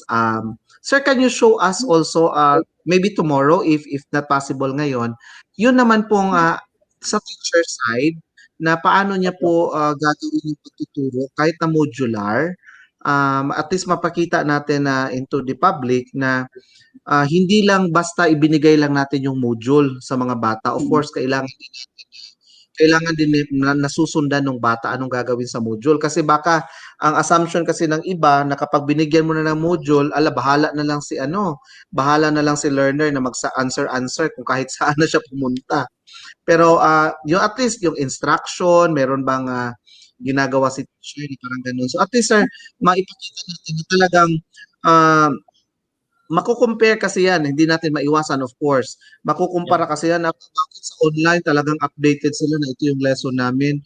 Tapos sa modular, binigyan lang kami ng module ni teacher, hindi naman namin alam kung paano gagamitin. So at least hindi po magkaroon ng ganung agam-agam o hindi manatili yung agam-agam na ganun sa ating mga sa community, lalong-lalo na nga po sa bahagi ng ating mga parents. Pwede ba yun, sir? Is it possible, sir, na pwede nating maipakita yun na ganun? Yes po, absolutely. That's a very good point po kasi I think you're absolutely right po. Hindi po kasi siya yung ibibigay lang natin yung modules and bahala na yung bata. Hindi po dapat yan. Of course, we do updates and we do updates for from the students. We get their insights po regarding the module. And since today po is still this process is still the dry run, sorry. By the time that we will be retrieving the modules, we will be getting their feedback din po. So after their feedback, that's the time that we can also incorporate what are really needed, yung kailangan nila, aside from the things. Okay, sana makabalik si Sir. Ayan, Sir Eric, medyo nawawala naman po si Sir Edmar. Okay, well anyway, balikan lang natin yung mga salita ng Sir Edmar, ano? Sige Sir Edmar, medyo hindi po namin nakuha yung mga huling bahagi po ng inyong sinasabi. Pwede niyo po ulitin, Sir? Yan, napaawit na tuloy si Sir. Sige Sir Edmar, ipaki-ulit nyo lamang po yung pagkatapos po ng inyong salita kanina patungkol nga po na hindi ito pwede na ibigay lamang sa ating mga mag-aaral. Go ahead, sir. Yes po, yun po. Hindi pwede na ibigay lang natin yung modules na walang mga updates sa kanila. And part po ng module, at the end of the module, meron pong students note. So basically, ito yung part na magbibigay sila ng feedback kung anong kailangan nila na support aside from the things that we are currently giving to them. Ano pang needed support ng mga students natin for them to be able to really feel and get the most quality, or to say that the quality education that they deserve to have. Ayan. So, at least on that note, sir, merong parang follow-up na ni students. Pero sana sir, yung ano natin, sa part ni teacher, tomorrow I know, mapapakita niyo po yun sana sir, na paano naman yan nilagyan ng mga notes ba yun? Meron bang pre-script, parang guideline na halimbawa may letter ba si teacher na nilagay doon sa module na okay, for this week, open lesson ganito, you will answer lessons 1 to 5. Sana naririnig tayo ni Sir ano kasi Sir Eric meron talagang problema sa internet connectivity. Pero yun nga po, sa of course watching naman po yung iba natin mga kaguruan dyan sa AOF, at least makita natin na may mga notes na binibigay or palang talagang specific guidelines na binibigay si teacher na makikita natin yung kanya instruction doon na for this week, you are only going to answer lesson 1 or this kanya na particular. So, sana maipakita Well, natin yung yung mga ganun. module na yes, yung module na ginawa po namin kasi is a weekly module. So technically, all the lessons na andun sa module na yun is only for that week. So yung sasagutan nila, yung pag-aaralan nila, yung babasahin nila na lessons and content ng module is only for that week. So and there is also a general instruction and also specific instructions for each activity and each lessons po na andun sa module. So hindi po talaga I can say personally I think hindi po talaga mahihirapan yung bata kasi me myself I created also a module for a specific subject and looking at it and checking on it I can really say and I must say na yung module po is so kumbaga user friendly, student friendly yung module na ginawa. Ayan. So at least talagang nakaakma doon sa pangangailangan ng ating mga bata. Sir Yes. Eric, I'm done with my interaction with sir. Sa'yo po sir. Actually, sa lahat naman, in relation to the preparation, mayroon namang nirelease ang division in response to the issuance of Undersecretary Dldm San Antonio regarding sa mga modalities and strategies. And I know naman yung mga strategies ng AO Florendo aligned to the strategies kung paano i-deliver yung mga module, yung mga module, and at the same time yung mood of the delivery of module kung paano gagawin ng teachers i-handle yung mga issues na yan. I hope na nakikita yung schools. And at the same time, ang ganda ng ginawa ng EO Florendo, iba talaga kapag may support, ang isang komunidad, especially ginawa nilang i-presented the learning continuity plan of the school kung paano nila i-deliver yung goods nila and services to the students and at the same time sa mga parents. So ganda yung nagawa niyo sir, and nakikita ko doon, madali lang sa inyo po yung pagdi-deliver. Kasi po alam nila yung mga plan ninyo kung paano ninyo ita-track, kung paano din nyo anong ibig sabihin yan, yung pag-increase yung performance ng bata. Kasi po binigyan din niyo po sila ng kahalagahan in relation to the crafting of your plan. So mas maganda yung sinabi naman ni Sir Jun kanina na kung pwede in the next run, bukas siguro mapapresent niyo yun kung paano yun ninyo dinideliver yung actual na nangyayari in terms sa modular approach na gagawin ng EO Florendo. And if I may add po, before we have created the modules po kasi is nagkaroon ng kumbaga deliberation. So I think all of or most things that we say nga na parang may encounter namin has already been discussed. So parang smooth lang yung run na nagawa namin kasi nga we have already planned for it and everything has already been laid out to everyone. So technically informed lahat ng tao. And with regards to the modules, once it was created, may hierarchy po kasi. After it was created, it was checked by our master teachers here as well. In that way, ang quality and yung quality ng modules na ginawa is really in good quality. Ayun. So thank you so much Sir Edmar for that update, and of course congratulations to Ma'am Marivin Espinosa and the rest po ng kaguruan dyan sa inyong team po na talagang tumututok para po sa dry run na ito at nagsisilbi nating mga workers na talagang tulong-tulong na gumagawa para po maihatid, maibahagi, maipadala at magamit itong mga modules na ito. Okay po. Sir Eric, may karagdagan ka po pa ba na mga impormasyon o katanungan para sa ating correspondent? I would like to congratulate the A of Lorendo National High School for having this one on their preparation, and I know ganda naman yung pagkagawa ng learning continuity plan ninyo. Yun lang, I suggest also together with Sir June, suportahan ko yung idea niya. Mas maganda kapag ma-present natin yung manual itself kung paano itatrack ng school, ng teachers. Masushow dito, and at the same time, makikita ng mga parents natin kung ganyan talaga ang mangyayari. And at the same time, able to prepare themselves also on how they are going to do their part in the preparation, in the conduct of the modalities in modular form. Yes, yun po. So, Sir Edmar, asahan na po namin yan, sir? Yes, sir. Teka, unmute muna kita, sir. Okay. Sir Ed? Okay, go ahead, Sir Edmar. I'm sorry, Sir June. Yes po. Yun po, yung sinabi nga po ni Sir Eric with our idea also.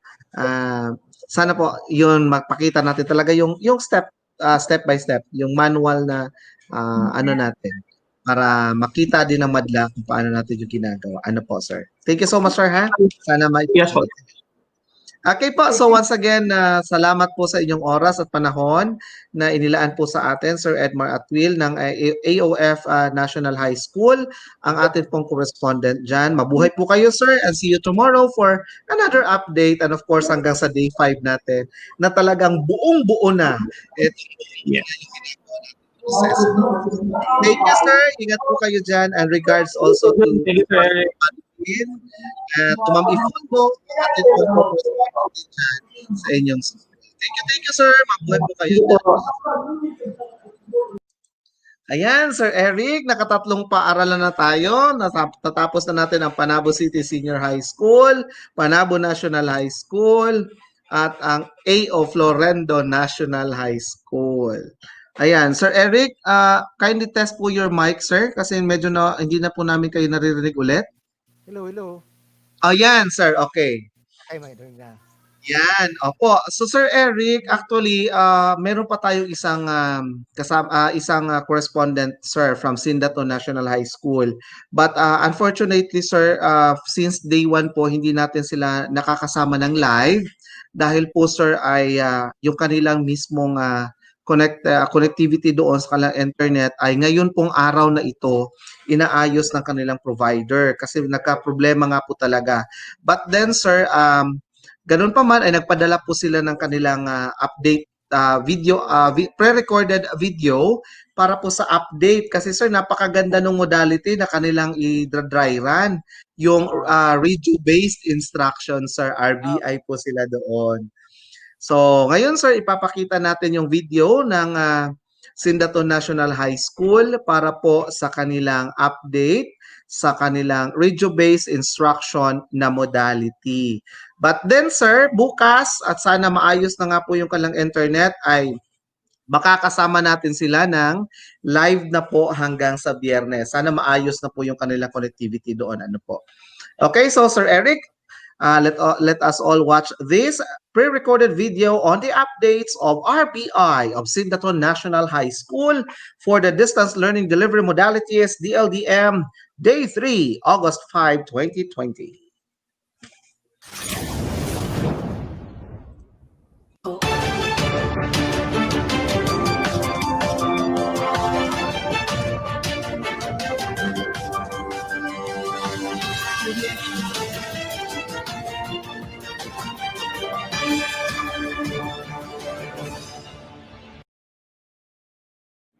Magandang araw sa lahat ng nanonood.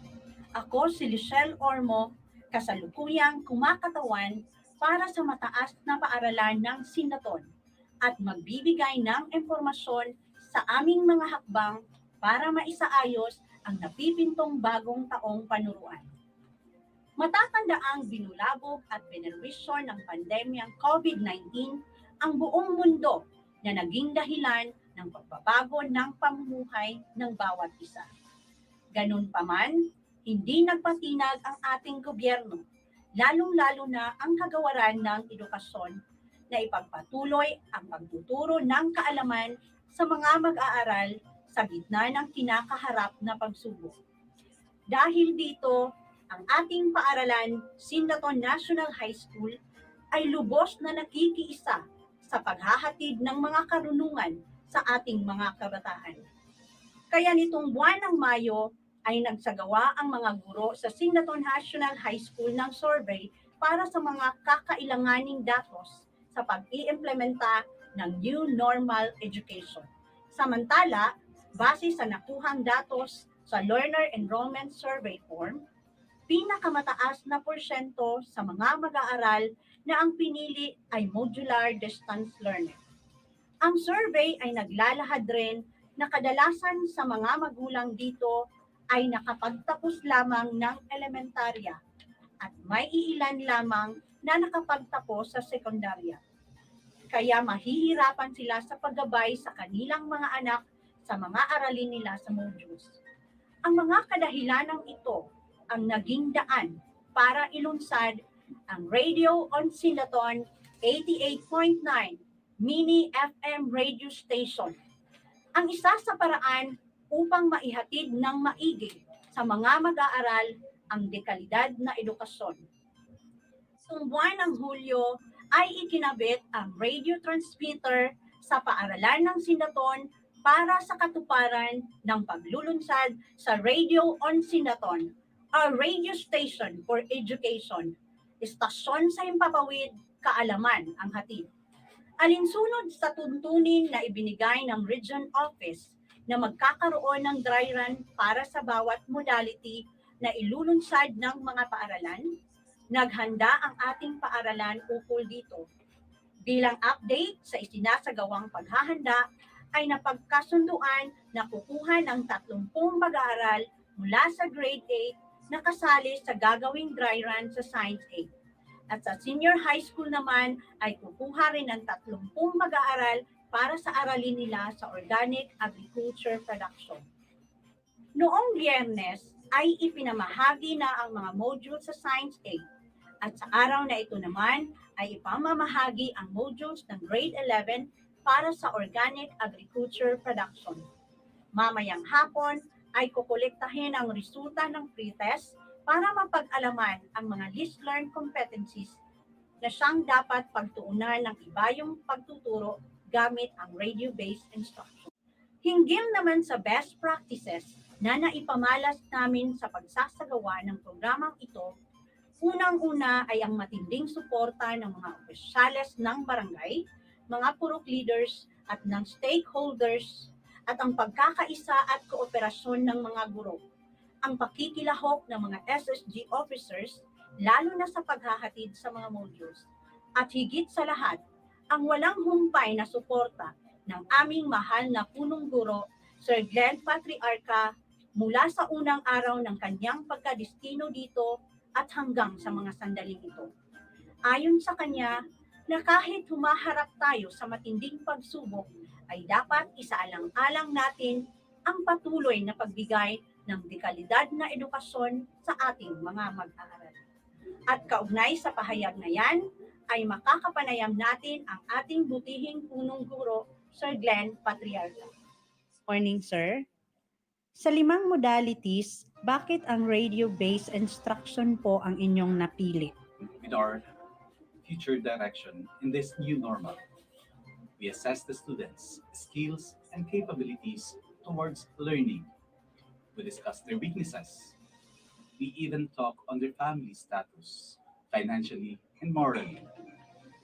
As an output of that meeting, all teachers conducted survey geographically on all aspects. As a result, it was found out that there is no reliable internet connection in the area. and only modular distance learning can be applied in our school. It would be a great problem since most of our students are not independent learners based on our observation of their previous year's achievement.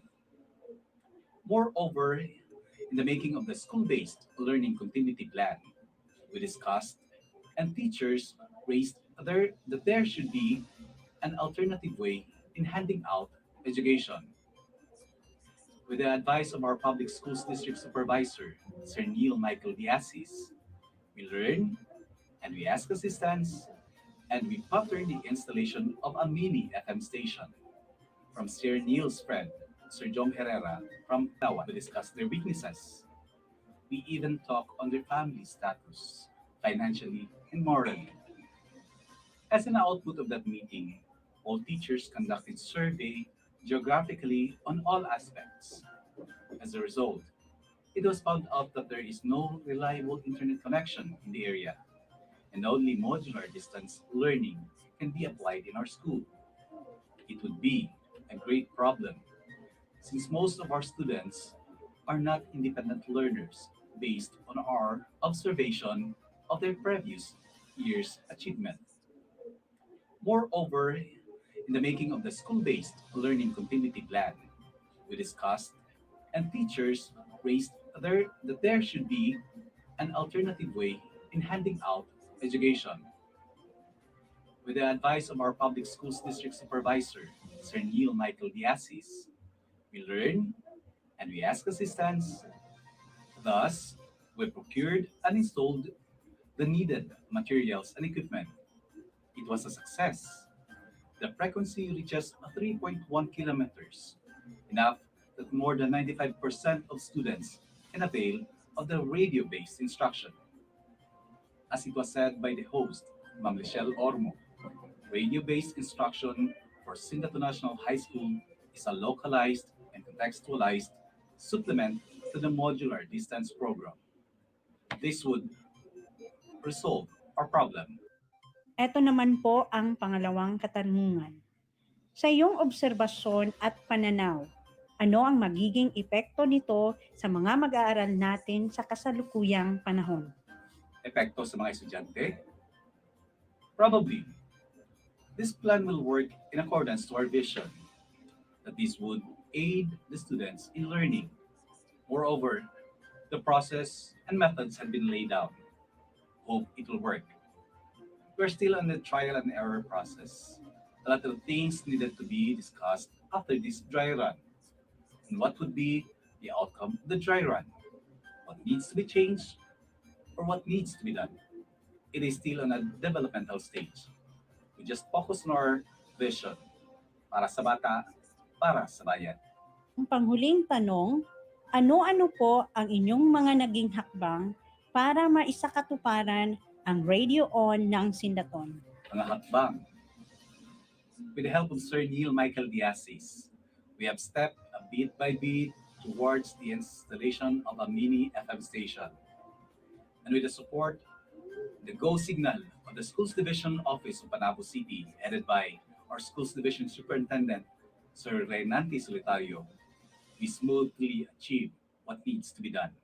In the end, we simply founded ourselves on the vision of education, that the students, a center of education. Bilang karagdagan, ang bilang ng mga nagpatala na mag-aaral ay umabot sa 448 na mas mataas kung ikukumpara kaysa nagdaang taon na umabot lamang ng 381. Ibig sabihin, itinaas ng kaukulang 113.12% ang magiging populasyon sa paaralan ngayong school year. Karamihan sa aming mga mag-aaral ay miyembro ng indigenous people, benepisyaryo ng 4Ps, at maging ng aming proyektong Adopt a Learner na nagbibigay ng tulong sa mga estudyanteng desididong mag-aral at magtapos ng high school. Ang edukasyon ay nararapat na ipagpatuloy sa kabila ng pangyayari sa kapaligiran, sa ilalim ng new normal at mga makabagong teknolohiya.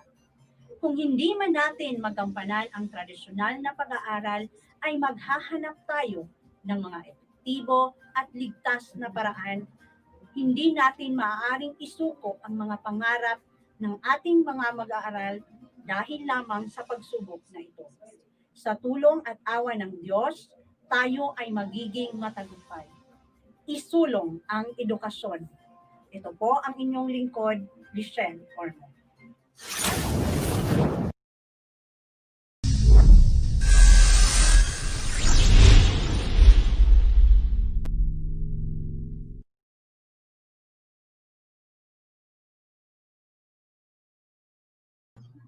Okay, wow na wow. Sir Eric, nindot kaayo ang gihatag sa atuan ni Ma'am Rachel Ormo from Sindato National High School na update. Ayan, sir. Kung nakita niyo po, sir, pertig yun, kanindot. Mana. May nanalo na, uwian na tayo, sir. Kambyuan na ta dere, sir. Kaya wapatay, ano, sir, Kambiyoan na kita, sir. Actually, no, medyo taas tong ilang increase sa enrollment, no, compared last year. The enrollment is only 381 last year, and now in the radio broadcasting, it's about 448. Ganda Wow. yung resulta. Now, Yes. Sir June, if you try to look into the picture of the division in terms of modality, around 2%, no, under the learners enrollment survey form ang nag-intent to go into radio as the medium of instruction sa klase, no? So maganda ang ginawa ng Sindaton as a benchmark sa other schools na yun, yung gusto na modality ng learners nila is the radio. Yes, and of course, i-congratulate natin, sir, ang ating school head dyan, si Sir Glenn Patriarca. Congratulations po sa inyo, sir, dahil talaga pong pinagtuunan, pinaglaanan, at pinagsikapan po ninyo na ma-address yung hinahanap na modality ng ating mga learners. And of course, para po yan sa ating mga kapatid at sa Indigenous Peoples Community. Maraming salamat, Sir Glenn, for extending po sa kanila ng ganong modality na kung saan nga po sa kasi Sir Eric last year if I'm not mistaken nakabisita po ako diyan sa yung isa sa mga ano diyan sa Balay Paglaom, yes. Talagang sir yung mga na-interview ko yung isa sa mga ano diyan sa ating mga isa sa mga ka-IP na ano natin sir na talagang naglalakad pa sila ng kilometro na ano at saka of course para lang matuto at now kaya nga po siguro sir nag-increase din at ang number ng enrollees nila dahil nga po ay talagang na-address din kasi kahit na nasa bahay lamang sila ay makakapakinig na po sila sa radyo nila, kanya-kanyang radyo nila at maisahimpawid, maipagpapatuloy yung kanilang pag-aaral and we really commend all the teaching force of Sir Glenn, of course, for Sir Glenn for doing such modality for giving the students, the learners of Sindato National High School an opportunity to continue education amidst pandemic. Ayan. So Sir Eric, set up pa lang sir, no? Kahit na nga po hindi yes, sir. Hindi man natin nakausap si Ma'am Rachel or Mock ang kanilang correspondent or ating correspondent po doon sa Sindaton. But then, yung video na yon na kanilang ipinakita sa atin na talagang, sir, sa totoo lang, sir, we are really waiting since Monday. Kahapon din na makapasok sila but then talagang hindi kinaya. Pero talagang sulit ang pag-aantay at yun nga po Sir Eric, nakita natin, napanood natin yung kanilang ginawang update sa kanilang RBI sa Sindaton. Okay, proud Panabuan pa rin tayo sir. Yan, Yes. napakaganda po. Oo, tulad nga, yes sir, go ahead po. Sir June, di ba medyo mahina talagang internet connection dyan sa Sindaton? Actually sir, kanina sir actually may update ang ating correspondent doon na ngayong araw na ito inaayos nga po yung kanilang ng service provider nila yung kanilang internet.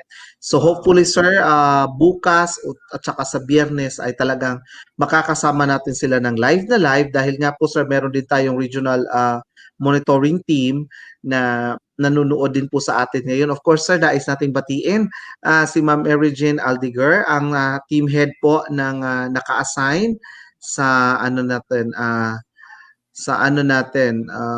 tawag nito, nanonood sa ating webinar, sa ating pagsasahimpapawid ng ating dry run. And of course, kasama dyan sila Sir Manuel Vallejo, ang kanyang kasama sa team, na makakasama naman natin Sir ng physically, live, at saka ngayong Biyernes nga po. Eto pala Sir. Thank Eto you. pala Sir Eric. Yeah, yeah. Sa school pala talaga yung kanilang internet connectivity, sa school din mismo yung kanilang station na talagang may sarili silang Ang radio. istasyon, sir, ng radio. Wow! Yes.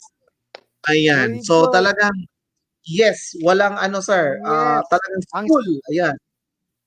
Kaya nga sir, Mm. nagtanong ako kanina ba, nagtaka ako. Kasi kapag ganyan, gusto ko sanang makausap talaga si Sir Glenn. Kasi yung mga learners nila dyan is from 15-15. Talagang malayo, Mm. no, from the schools. Parang almost one day maglakad yung mga learners bago makarating sa school. Mm. Parang ganyan. So kaya nisip ko paano kaya yun i-deliver yung radio sa kanila. Marinig ba kaya doon sa 15-15? No, yung broadcasting na yan. Kaya mas maganda kasi gumawa sila ng sarili nila dyan sa school. Congratulations, Sir Glenn. And of course, Yes. i-congratulate din ko rin si Sir Neil na tumutulong para sa kanila. Thank you for the support of the division. Yes. Salamat. I would like also to thank Ayan. you, no? Dito kang Ma'am Aldiger, na si Ma'am Aldiger kasi siya din po yung chief natin sa Project Watch, no, sa regional office. Siya yung in charge Yeah. dyan, yung kanilang Wow, department. wow. Thank you very much, Ma'am. Ayan. So, salamat Sir Eric at salamat ma'am. Sir, eto may sagot ang of course ang pinasalamatan nating ating at the same time ang ating technical director sa ating pagsasahimpapawid ngayon. Ayan, ang sabi niya Sir Eric, madungog jud katong giingon nimo sa 15-15 sir nila nga ano, madungog yun up to sa house sa learner makaabot ang signal Wow! sa Sindaton Radio Broadcasting Network. Ayan. Yes, thank you sa So, support. kuan yun. Grabe gyud kuna kanang unsa tawag ana unsa ba tawag ana sir kanang signal sa radyo. Ang AM o wavelength ba FM. na? AM o FM. Ang frequency wavelength naman noon. Ang frequency gyud sir kay moabot gyud sa panimalay sa mga learners. FM pa gyud sir. FM. Sir, Sir Neil, anong station? Anong station sila? 89.9 ba 'yon? Ano ba 'to? 88.9. Unsa ba 'to, sir? FM station talaga, sir. Ayan. So, napakagaling po. Congratulations sa ating Sindaton National High School. Of course, sa pamumuno po ni Sir Glenn Patrigarca. At sa lahat po ng mga teachers dyan, congratulations po sa inyo. At yun, nakita natin ang ating tawag dito. Ayan. Nakita natin ang paghahanda ng ating okay, ayan. Sir, Sir Eric, may nababasa ako dito na feed ni Sir Neil. Ang power station is only for barangay ang range. So buong barangay. Buong barangay. Buong barangay is pang buong barangay ang range talaga. Ang And galing sir, ng school, no? Sir, ang galing yes. ng school. Gumawa sila ng sarili nilang radio station. Di ba? Hindi madali magawa ng sariling radio station. Correct, sir. Pero dahil nga po sa pagpupursige ng buong team ng Sindaton National High School, ayan po, ay naisakatuparan ang matagal ng pangarap na makapagbigay ng dekalidad pa rin na edukasyon sa pamamagitan ng radio-based instruction. And Sir Eric, live na nanonood sa atin ang ating Schools Division Superintendent. At napanood niya rin po yung ating pagsasahimpapawid ng Sindaton National High School update for RBI. Binabati namin Sir Ray Solitario. Sir, good morning sa inyo. Salamat sa panonood at suporta sa amin. Okay, so Ayan, so Sir Eric, handa ka na ba sa susunod na magbibigay ng ating update? Handa na. Yes, of course, sir. Ngayon, sir, dumako na tayo sa elementary dahil tapos na po ang ating 4 na high school, secondary natin. Tutungo na tayo ngayon sa Panabo Central Elementary School SPED Center na makakasama natin dyan ang ating correspondent na si Ma'am Julieta Maluenda. Ma'am Juliet, good morning! Good morning, Sir June. Good morning, Sir Eric. Morning. Okay po, Ma'am Juliet, update nyo na po kami. Good morning once again, live from the only SPED Center in Panabo City, the Panabo Central Elementary School SPED Center. Teacher in GT goes blended. We will be witnessing the demonstration teaching of Madam Gina D. Gumilan on blended modality with her learners in the gifted and talented grade 3. Sir Tyron.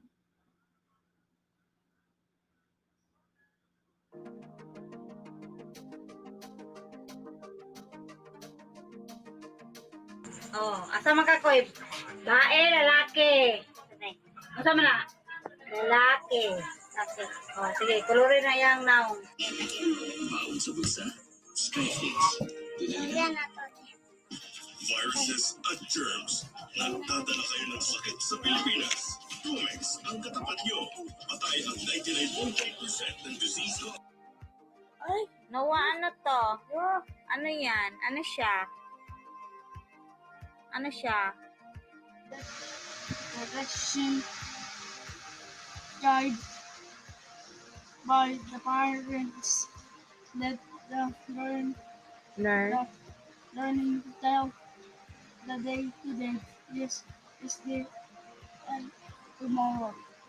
Direction means the name of the days. Isa na lang para magka-30 na tayo, no? Alright, 30 na tayo. Are you ready? Okay. If I'll ask you, are you ready? Since you naka-mute kayo, hindi naka-on yung microphone, kapag sinabi kong ready na ba kayo, you just do like this, yung thumbs up. Time to have our interaction, our discussion, our queries, or the things that are so blurry about the lesson, so you can ask me. Pwede niyo akong tatanungin, teacher, hindi ko masyado maintindihan doon. Okay, mamaya after the presentation. So I will present to you not the video, but it's a PowerPoint presentation. So I will going to manipulate the PowerPoint. Ako lang ang magmamanipulate sa PowerPoint, and then I will explain it. I will present it. Though the module that is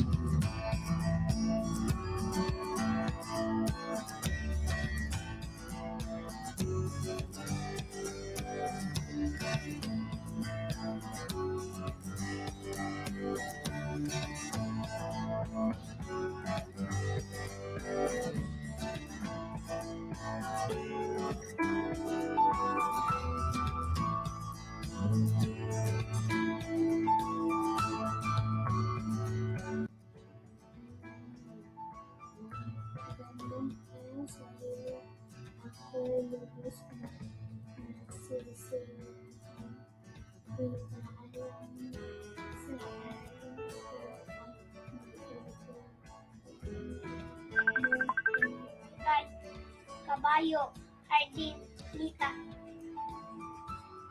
Ang batang masipag. Si Mara ay 9 na taong gulang. Pinanganak siya sa Mantilam noong Setyembre 2010. Sa Ko dito sa lamesa dali.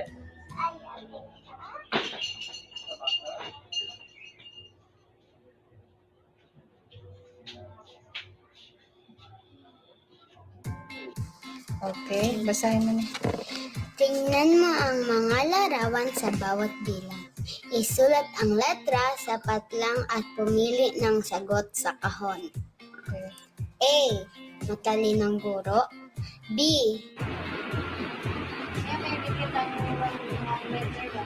Dapat dito sa taas, start. Yan. Ayun, may dikit. May para mabasa itong letter. Sige. Walis. Sulit ito yan. Dakman.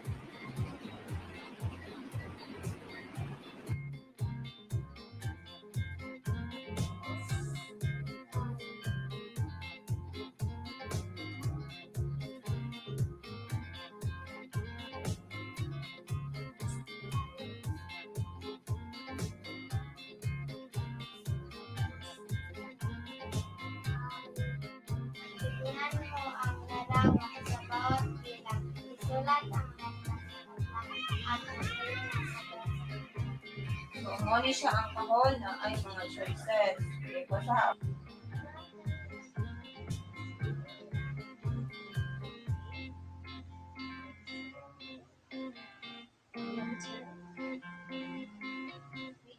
Hi everyone, so today I'll be telling you about my first experience in my first online class.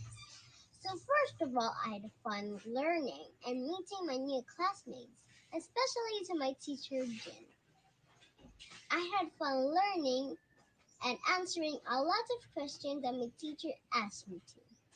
Lately, our subject was Filipino. It was very easy for me because we already studied that since we were grade 2. Especially to my teacher, she delivered it perfectly. On this school year, I am looking forward to have a great experience and to be able to learn with my new school, Panabo Central Elementary School. Bye-bye! We parents play a very important role in our child's education. In the midst of pandemic, education must continue. It must not hinder the development of our child. Thus, I am thankful to the Department of Education for coming into a very practical yet very effective learning continuity plan, which includes different modalities of teaching, including the blended learning. As the coming school year is both new to me and my child, it is my duty as a parent to engage my child in an active learning environment while at home, and by assisting him be more at ease in using technology and digital media as one of the modalities in blended learning. By giving him the right support that he needs, I think his progress and development will be secured and his learning will not be hampered. Hi, good morning. I'm Randy Flores, a parent of Jasmine Rian Palino Flores, a grade 3 student of Panabo Central Elementary School. I'd like to share my experiences and significant observations during the distribution of modules. Upon entry, the guard on duty asked me to observe and follow the best practices as part of safety protocols implemented by the government. Part of that is to ensure that all parents are disinfecting their hands properly, and of course the guard on duty is religiously check the body temperature, and I observed that the guard is really doing his job properly. In the releasing area, I feel secured since they put a shield wherein the parents and teachers are really protected. Um, Ma'am Gina also discussed to me a little bit unclear instructions about the modules and worksheets. Social distancing and wearing of face masks are also implemented. Uh, um, I find a very systematic and well organized transactions, and I feel and I know they prepared a lot to make this activities become smooth and manageable. That's all. Thank you.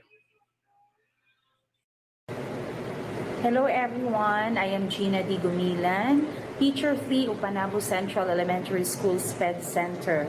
I am now handling the gifted and talented grade 3 pupils of our school. In the blended modality adopted by the gifted and talented class of our school, We applied or we adopted the three stages. The first one is the preparation, the second, the distribution, and the third one is the realization of the modality, which is the combination of the modular learning and the online session.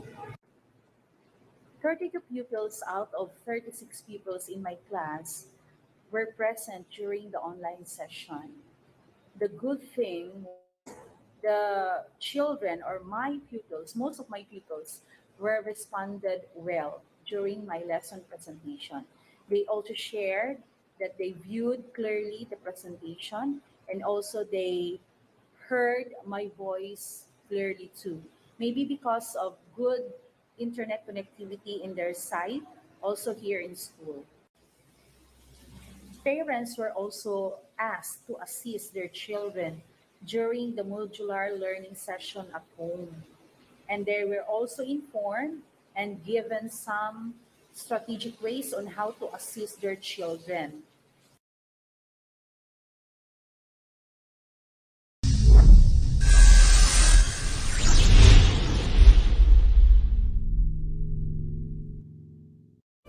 Innovation, integration, industry-based learning, inspiration. This is the division of Panabo City, the forefront of eradicating illiteracy.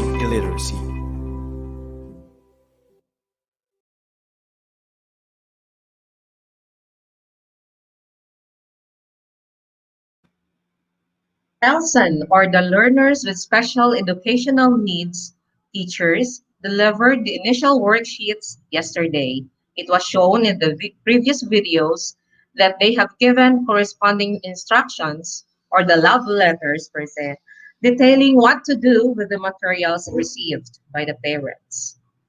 It was shown in the video also the collaboration of the parents and the teachers. They are doing the follow-ups to their children as the materials are arriving in their homes. The parents' cellular phones are taken by the teachers for follow-up. Additional informations and updates are being posted in the parents' group chat room with the teacher concerned. Sir June, Wow, back thank to you you. so much, Ma'am Juliet Malwenda ng Panabo Central Elementary School SPED Center for that update. And of course, ma'am, we are very happy to see na itong ating mga special education learners ay talagang natututukan ng ating mga kaguruan dyan sa inyong paaralan. And of course, ito po ang nag-iisang SPED Center nga po natin dito sa SDO Panabo City.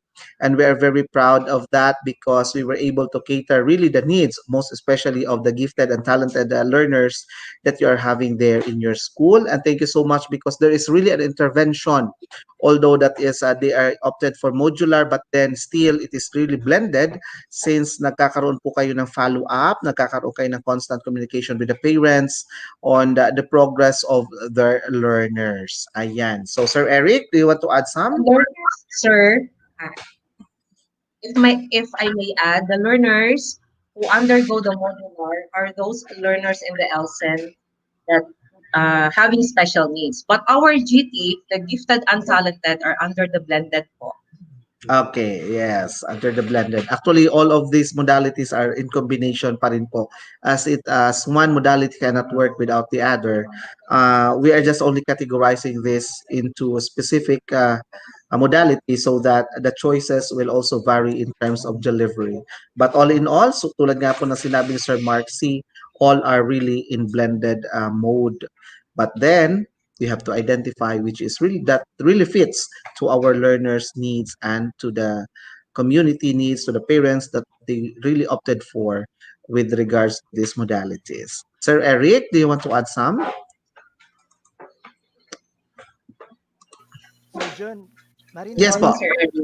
Yes, sir. Okay. Naririnig na po kayo namin. In terms po sa LSEN ng Panabo Central Elementary School, actually they have the enrollment last year of 142. And in this year, doon sila enrollment na 123.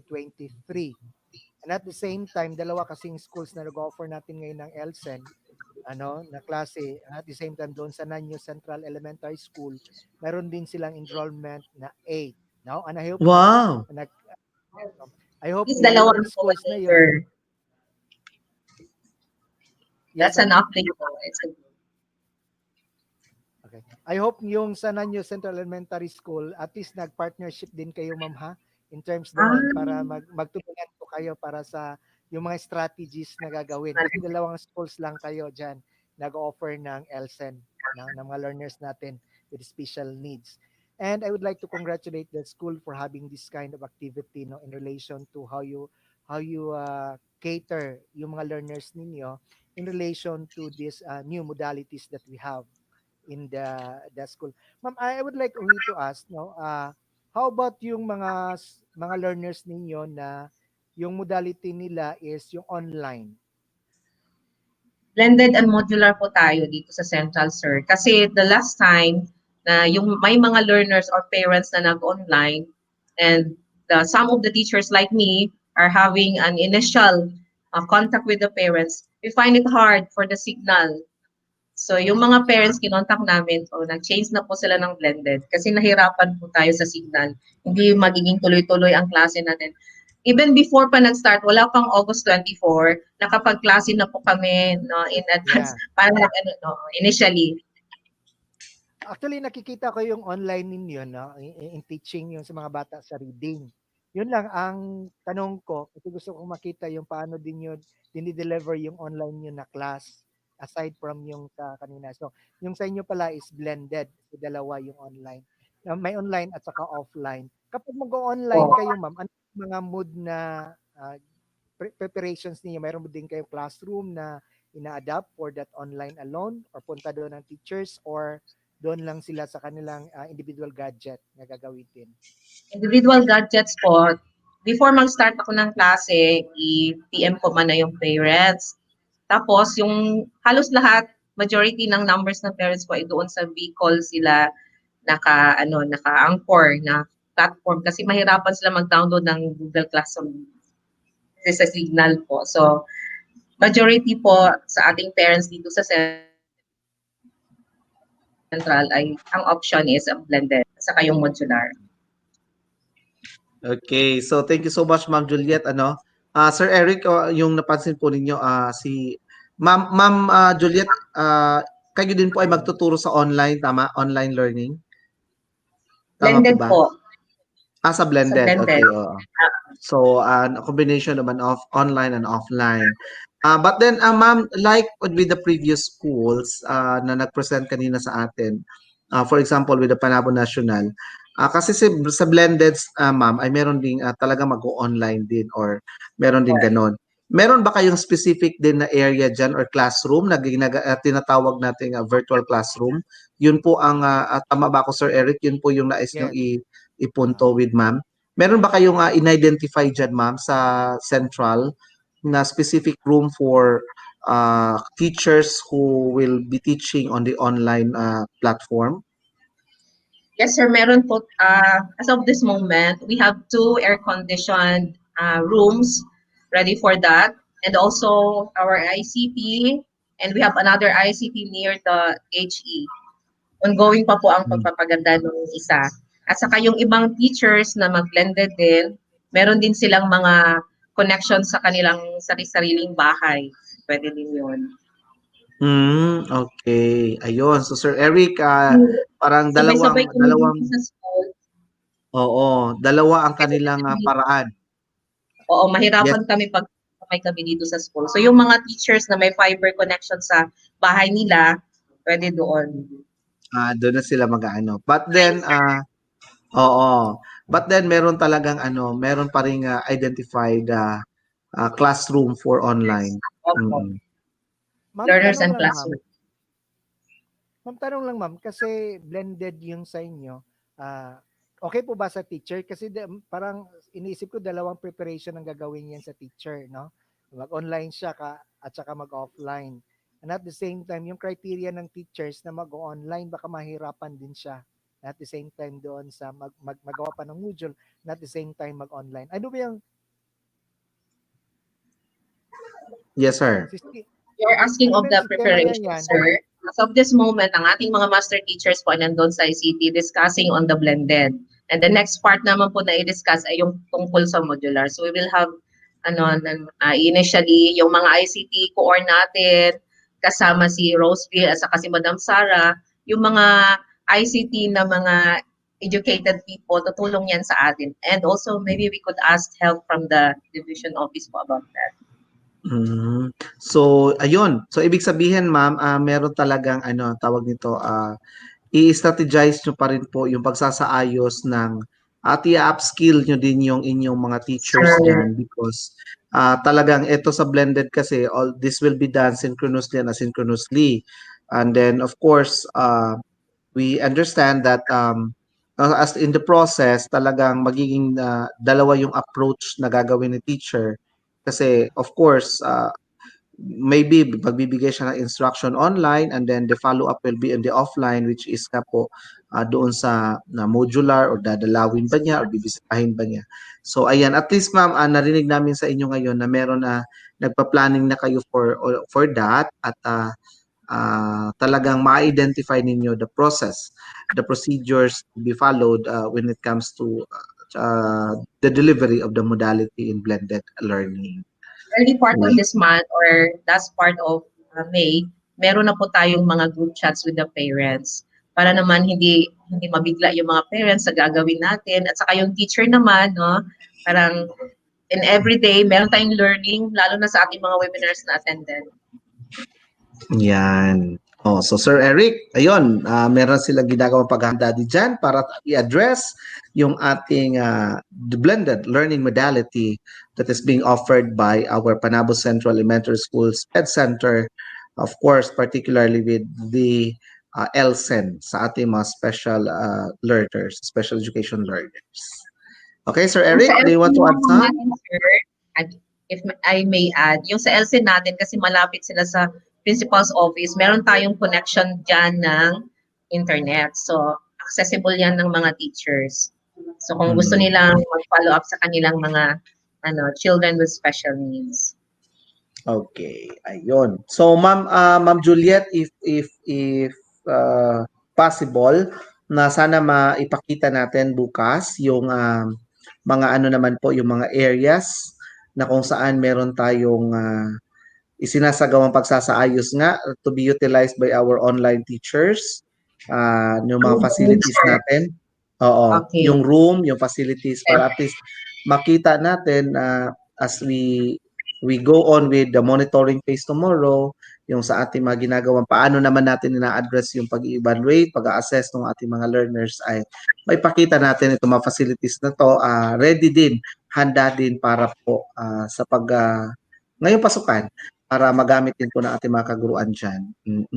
Okay po, ma'am? At this moment po, sir, the master teachers and the grade heads of Panabo Central are having the meeting for that para maisaayos na yung mga kailangan before next week at saka lalo na sa August 24. Yes. Okay po. Thank you, ma'am. Sir Eric, meron ka pa po idagdag? Wala na po, sir. Thank you very much po, Panabo Central Elementary School, SPED Center sa inyong Thank you po, sir. God bless. Kahirapan sa mga modules kasi katabi nyo lang na saan ginagawa yung mga modules natin. Katabi nyo lang. Okay? Yes. God bless po. Ayan, Ma'am Juliet, kung maaari, makumusta din natin, mamaya makasama natin, paki-inform na lamang po kay Mamaya na natin, baka para makita naman natin yung status ng reproduction ng ating mga modules dyan. Kasi kahapon, nakapagbigay na po sila ng update. Oo, mamaya po makita natin muli yung ating library hub na kung saan nagsasagawa nga po ng reproduction ng ating mga modules para sa ating mga learners sa Panabo City. Okay, so once again, Ma'am Juliet, congratulations, and of course, thank you for giving out that update, and kindly also extend our warmest greetings to your principal, Dr. Rosemary Patriarca, for leading, for taking the lead. Watching right now. Ayan, good morning po, Ma'am Rosemary. Ayan, Ma'am Rose. Good morning, Ma'am Rosemary, and ingat po kayo. Okay po. So, Ma'am Juliet, thank you so much once again, at see you tomorrow for another update from your school, Panabo Central Elementary School SPED Center. Okay, ayan Sir Eric, nakauna na tayo, natapos na tayo sa isang elementary. Natapos na nakapagbigay ng update si Ma'am Julieta V. Malwenda ng PCESSC. Ngayon naman sir, live na live nating makakasama naman ang correspondent natin mula po sa Southern Davao Elementary School. Ayan, andyan na po ba? Andyan na ba ang ating Southern Davao Elementary School? Sir Estebal? Ito sir, si Sir Estebal actually sir, is pag narinig mo itong boses, wag mo lang munang alamin kung sino siya, kung ano siya sir. Pero pag narinig mo ang boses sir, sigurado, masasabi mong, ayan, meron nang papalit sa meron nang papalit talaga sa Sa ating dalawa dito. Yes, sir. Oo. Wag na lang nating idama yung yung ating mga ibang anchor doon. Pero talagang sir, talagang napakaganda po ng kanyang boses. Okay. Sir Estival. Hello, sir. Ayan. Sir, narinig niyo na po ba kami, Sir Marvel? Yes, sir. Wow. Ayun. Di ba, sir? Yes, sir pa lang yan, sir, ha? Ang anchorman talaga. Yes po. So sir, excited na kami marinig ang inyong update mula dyan sa Southern Davao Elementary School. Of course, i-advance ko na lang batiin ang inyong mahal na punong guro, Ma'am Kai Arado. Good morning po sa inyo dyan at sa lahat mga kaguruan ng Southern Davao.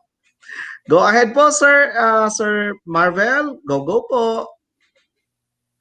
Good morning to our ever energetic and cool anchorman, Sir June. Good morning po. Good morning to our DPO, Sir Eric, and good morning to all our viewers this morning. Gusto lang po namin mag-shoutout muna to all our frontliners, medical frontliners, and to all other frontliners. I know they are all doing their best in fighting this pandemic COVID-19. Laban lang po tayo, matatapos din po itong lahat. And the past 2 days, we have actually updated you regarding the preparations and the delivery phases of the blended learning modality that we are going to do here. So today, I am still live here in the Southern Davao Elementary School, and we are going to update you with regard to the implementation phase. We have actually prepared a video presentation for the consumption of everybody, so that we get to share the things, the best practices that we do here, and share even the challenges that we have encountered, so that we get to be aware of the things that we have to be prepared as well, to make sure that come August 24, in the start of the class, then everything will go smoothly. Samahan niyo po ako, panurin po natin ang video na aming inihanda.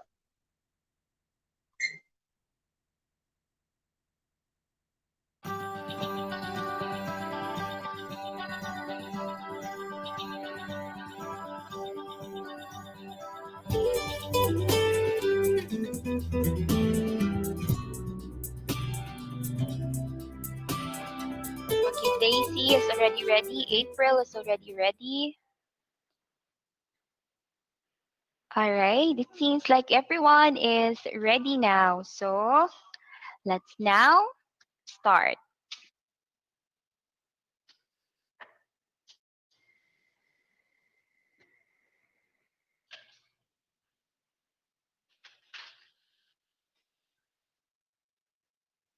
Okay, can you see my screen? Can you see it? You can unmute yourselves and respond. Yes. Okay, very good. So now let's start our lesson. Hi kids, this is Teacher Nika once again. And today we're going to learn something new. But first, I wanted to ask, how are you? If you're doing good or if you're feeling okay, I want you to show me a thumbs up.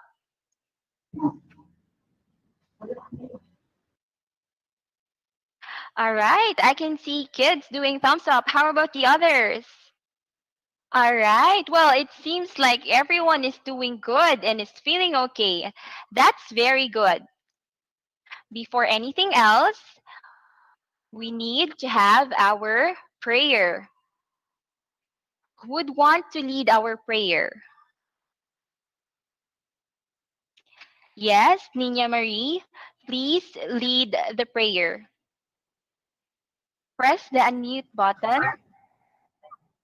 and recite a prayer. Heavenly loving Father, we thank you for this day that you have kept us all safe and healthy. We thank you for the food in our tables every meal. Bless me and my classmates, a conditioned mind. Bless our teacher and all the people around us. We ask this in the name of Jesus. Amen. All right. Thank you for the prayer, Nina Marie. And now, let me ask you, do you know what time is it? It's English time. Today, you will learn to describe pictures and write sentences about them. Are you ready? Well, if you're ready, show me a thumbs up.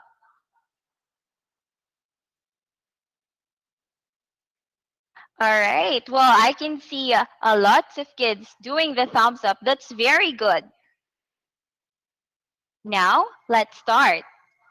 Can you see the picture on my screen? You can unmute yourselves so that you can tell me. Yes. Very good. What do you think does this picture show? You can unmute yourselves. That's right. The picture shows animals in the farm. The next picture. How many animals are there? I need you to unmute your mics so that we can count all together. Are you ready to count? Let's count all together. 1, 2, 3,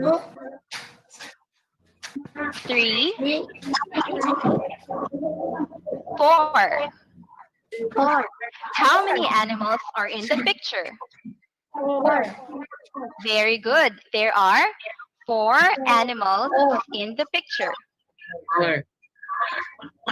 Very good. Why do you think animals are important?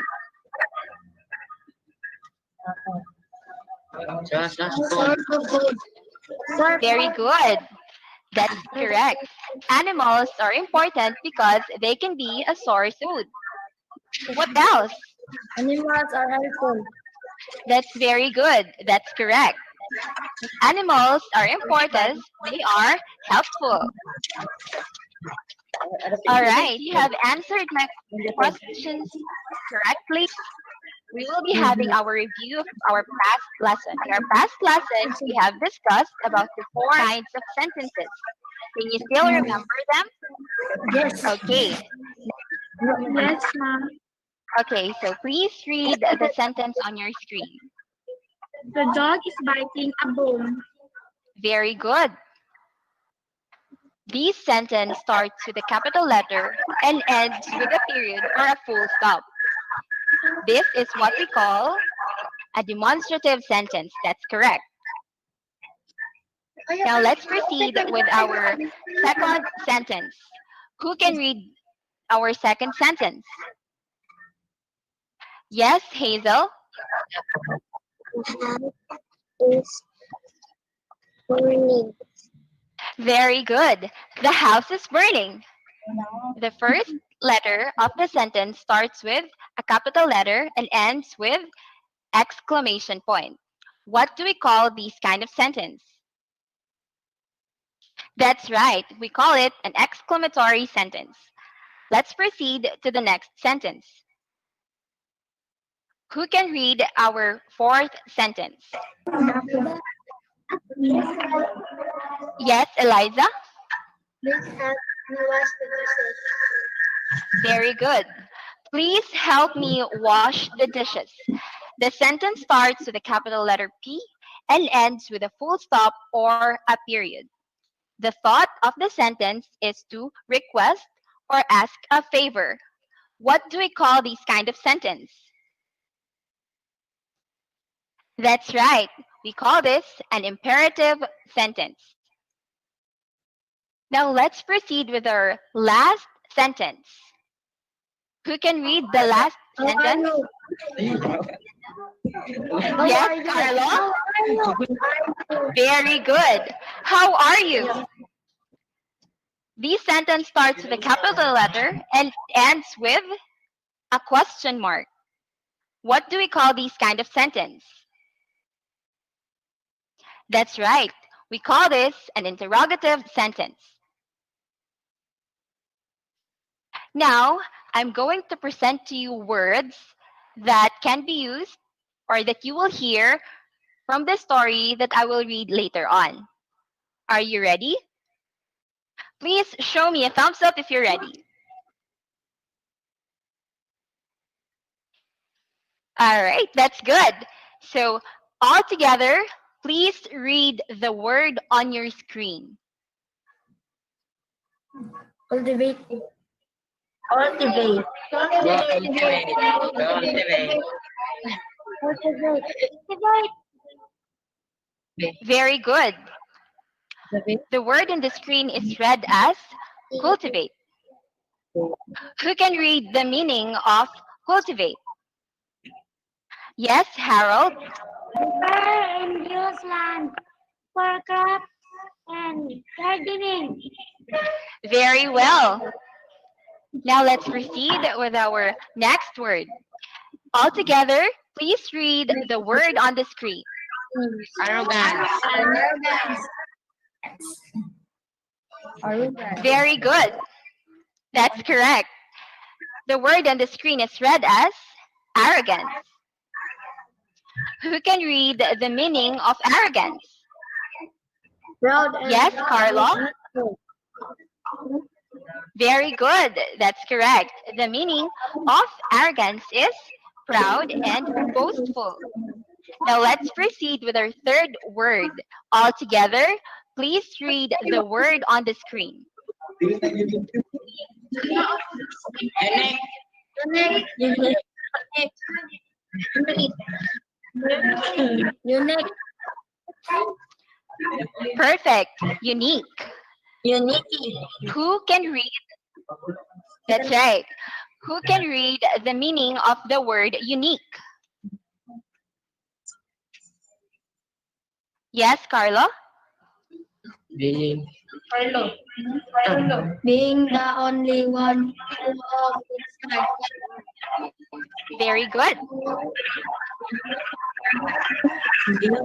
Now, Teacher Nika is going to read to you a story, and I want you to listen well.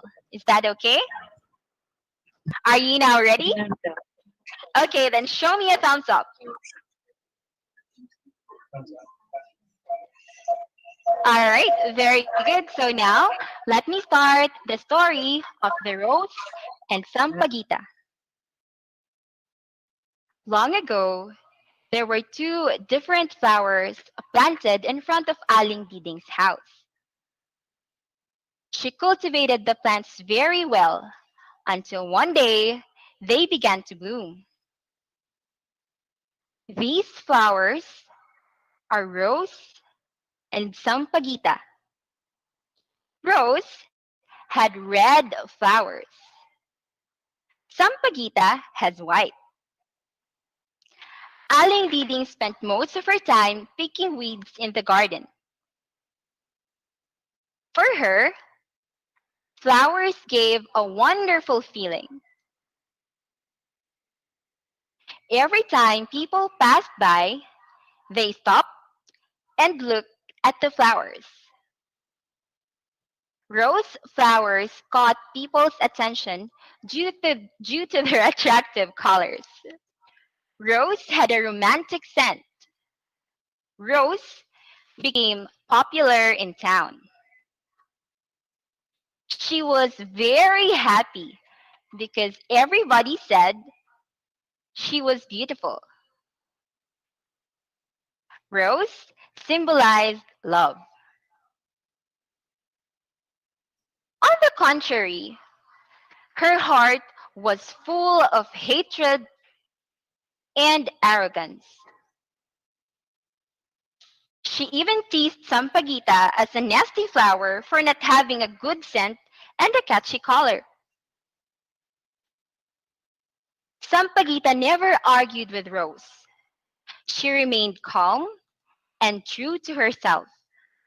She believed that each flower has its own unique characteristics. Sampaguita symbolized a pure and kind heart. Days gone by, Rose was busy flaunting her flowers and eventually became arrogant. She claimed herself being the most expensive and the most beautiful flower in land. However, a storm came. Heavy rain poured and did not stop the whole day and night. When the flowers woke up the next morning, Rose was excited to open her petals and was shocked that they had lost their colors. It turned into white now. She cried and was so sad. Sampaguita noticed what had happened. She comforted Rose and told her not to worry so much because soon it will have a beautiful and attractive flower again. Rose felt blessed and thankful to her friend Sampaguita for staying beside her in good and in bad times. What do you think about the story? That's right. It's very good that you think that it's a good story. Now, I'm going to ask you questions. Are you ready now? Okay, then show me a thumbs up. All right. So the first question, what does Aling Diding have in front of her house? Yes, Ditson? Aling Diding have a garden. Very good. Aling Diding have a garden in front of her house. Okay, let's proceed with the second question. What are those flowers being planted? Yes, Hazel? The flowers being planted are Sampaguita and Rose. Very good. That's correct. The flowers planted are Sampaguita and Rose. Now let's proceed with the third question. Which flower has caught people's attention and why? Yes, Eliza? The rose caught people attention because it's so very beautiful. That's correct. Thank you, Eliza. That's right. Now let's proceed with the fourth question. How are they different from each other? The rose, Yes, the yes, rose Harold. had Yes, red go ahead. flowers and the Sampaguita has white. Very good. That's correct. The rose had red flowers and Sampaguita has white flowers. That's correct. Thank you, Harold. The next question. What qualities does each flower possess?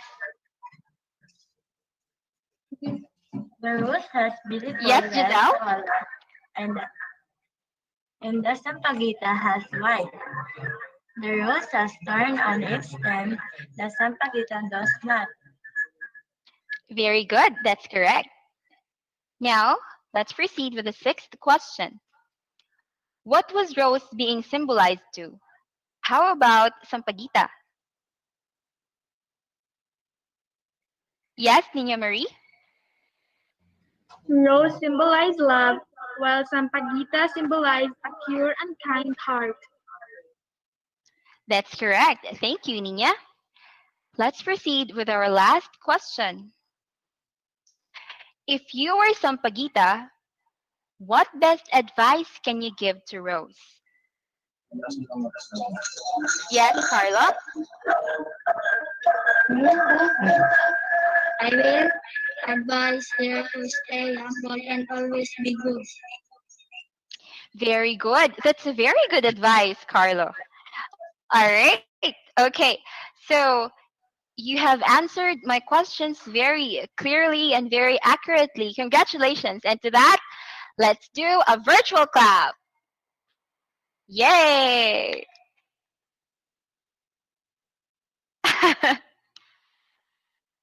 All right. So now, well, earlier I have grouped you into, well, you have seen in our Google Classroom that I have already grouped you into groups of six. First group will be Bordelis, Melissa, Anthony, Sandra, May, Renel, and Jethro. Group 2 will be Archie, Luisito, Gwen, Railcar, Brian, and April Ann. Group 3 will be Archie, Shilene, Ruel, Lovely, Harley, and Mary Joy. Group 4, Ricky J, Zyril, Hazel Ann, Harvey Kent, Zian James, and Rizaida. And the last group, Noah, Kylan, Elaine, Sherwin, Jillian, and Angel. So I have sent you pictures that you will describe and you will need to discuss it in class. So I'll give you about 10 minutes for you to construct sentences. All right. Well, I will still be available here in Google Meet. If you have questions, you can just comment in the comment box or the chat box. Is that okay? All right. Okay. So go ahead and check out your Google Classroom for your group activity. All right. 10 minutes is up. And now you're going to present your sentences. Who, wa- who wants to go first? All right. Hazel, the leader from group 1, wants to go first. Okay. Hazel, can you please read your sentences? The school is where I learn. I love going to school. Very good, Hazel. That's a well constructed sentence. Very good. Let's give Hazel a virtual clap.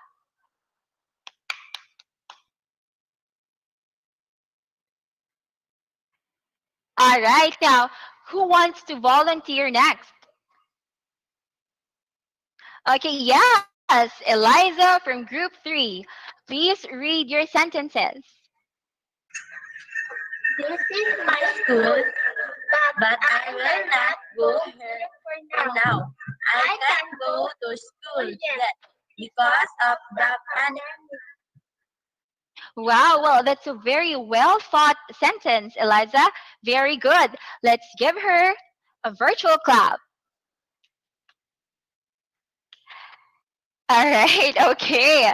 Now, who wants to volunteer next? Yes, Nina from group 2. Okay, please present us your sentences. This is Southern Davao Elementary School. This is where I go to school. Very good. That's a very good sentence. You have constructed very good sentences. I'm very proud. Okay, let's give you a round of applause, okay? Well, we can do a round of applause. Let's give you a virtual clap. Okay, well, that's very good. You have presented me very good sentences.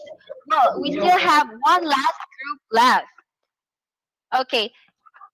Yes, Harold from group 5. Please present to us your sentences. I miss my school and the ground we used to play.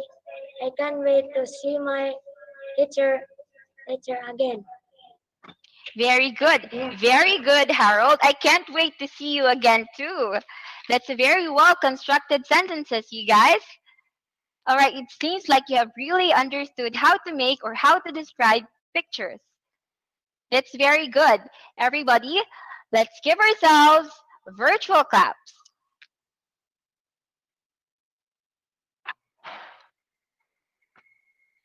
All right. So now I want you to check your Google Classroom. All right, I have sent there a copy of the story that I have read earlier and also your assignment. So you can do your assignment tonight so that I can check it. I can check it and I can send it to you on our next meeting. All right? So do you have any other questions? Excuse me, ma'am. Dili ko kabalo mo open sa akong assignment. Unsa akong buhaton? Nakaon ang ano, sir? Nakaon. Okay. First, imo buhaton, imong sa imong email. Adto ka sa listing paadto sa imong Google Classroom. Sa Google Classroom, i-click ang class work. Sa classwork na adra Google Form English 3. Muna imong pinduton, diha ka mag-answer. Kung ano mag-answer, i-click mo ang turn in. You can also check on your learner's account on your learner's management system, the PowerPoint presentation that I have presented, also the videos of the story and activity sheets. Thank you, ma'am. Okay. You're welcome.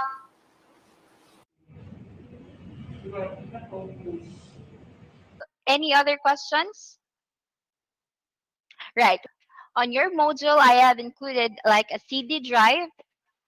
It's a disc that you can play via VCD player or a DVD player or even a laptop. You need to watch that video presentation. That's right. You have to watch that video presentation in order for you to answer your assignments in your module. That's on page 7. All right, so that's good that you no longer have any questions. Okay, if that's the case, I'm going to dismiss the class. Enjoy the rest of your day. Goodbye. Bye.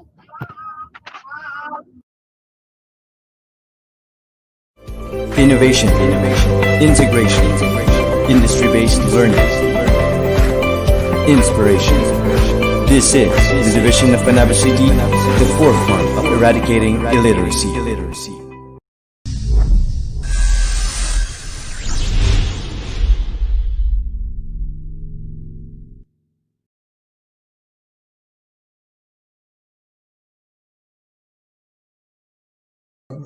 Yun.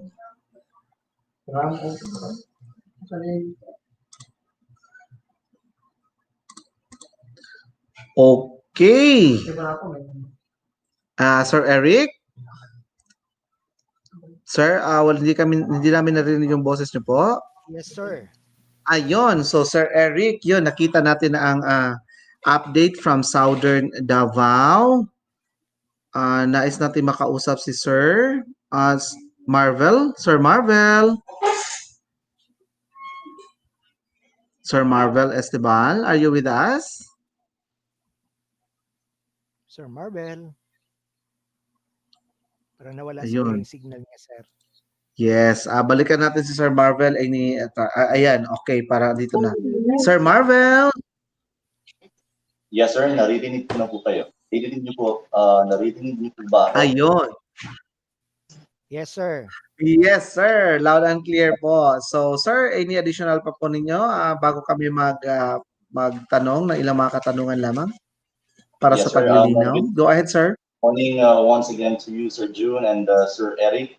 And thank you for allowing us to show our video presentation. If you guys have noticed, it's actually a bit long. We would like things to be done that way because we would like to have things be as realistic as possible, so that we can really show the preparations that our teacher is doing, and also the challenges that she's encountering.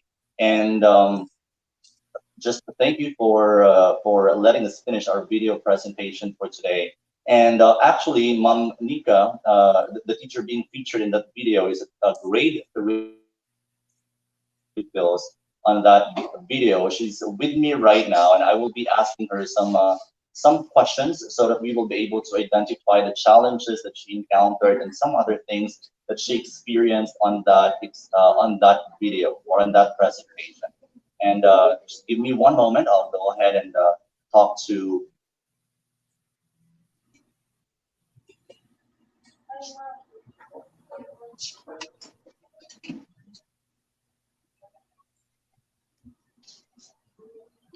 Hi, good morning, Mamnika.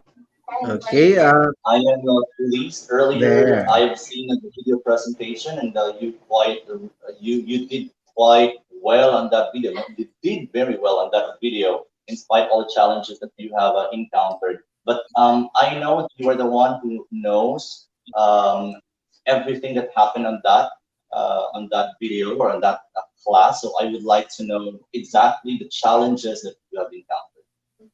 Well, actually, the start is already it's already a challenge, when the dry run started, I was already in Google Meet for I was already in Google Meet for 2 hours. It's actually 2 hours before our scheduled time.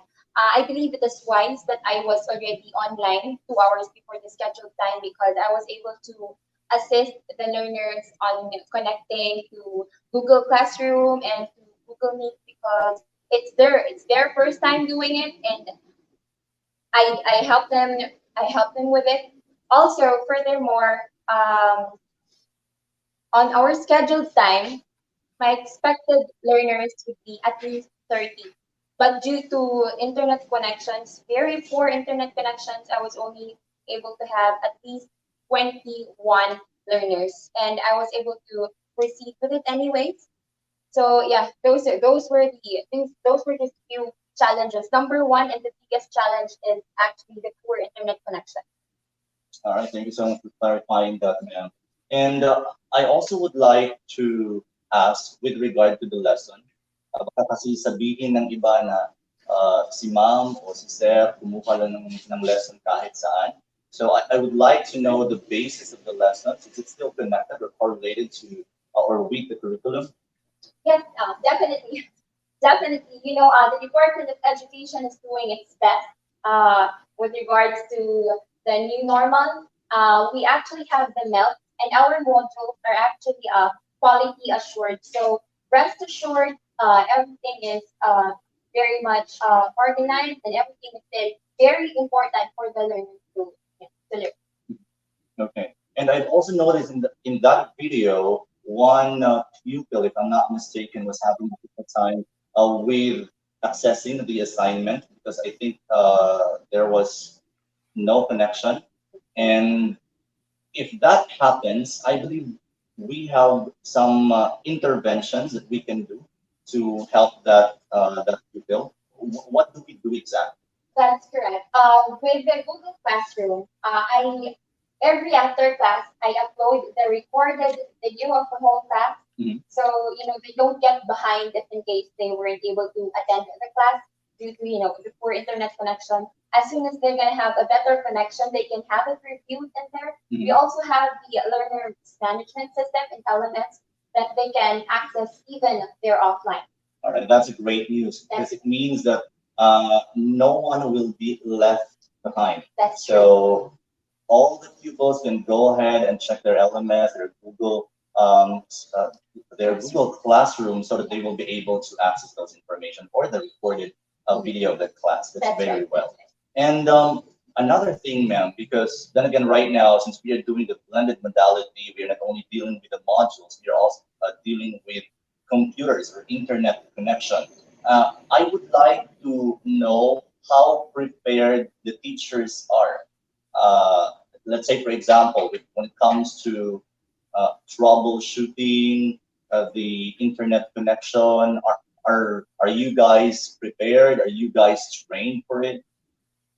Well, at the start, we were all whiplash. Like, is this really happening?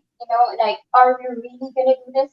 At first, we really had like hesitations, and all that. But the Department of Education actually conducted, well, particularly in our division, they have conducted like series of webinars and seminars that teachers attend to religiously. And in time, it's like we're being conditioned mentally, and it's like, oh yes, that's the path that we want to take, like that. So it's really good that we have these webinars enable for us to get prepared. Okay, and I understand we also have the IT people, right? So Yes. we have. Definitely. Well, our IT people are very much helpful. I can't imagine how it's going to be without them, because I'm just one teacher and I have so many things to do. I have so many learners to assist. I am very much thankful of the IT team, of our team particularly, because they really did help me out. They're such a big help. All right, and going back to the module concern, ma'am, because just in case, as we all know, it's more of the parents that will facilitate at home or assisting their children.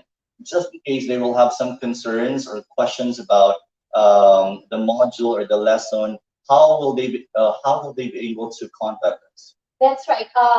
Since we are having the blended learning, we give them like an envelope. It's not just the module that we give to them. It's actually a modular learning set that also includes the supplemental learning materials like this. On that specific envelope, we attach like a phone number that they could call. So if they're having any difficulties, any questions, or if something is lacking in their envelope, because they'll also have a checklist of what should be in there. So they'll be the one to call us and to contact us, and we will be available uh, every day, school days, to answer their calls, and we are very much willing to help. All right. Thank you so much, ma'am, for your time, and thank you so much for clarifying those concerns.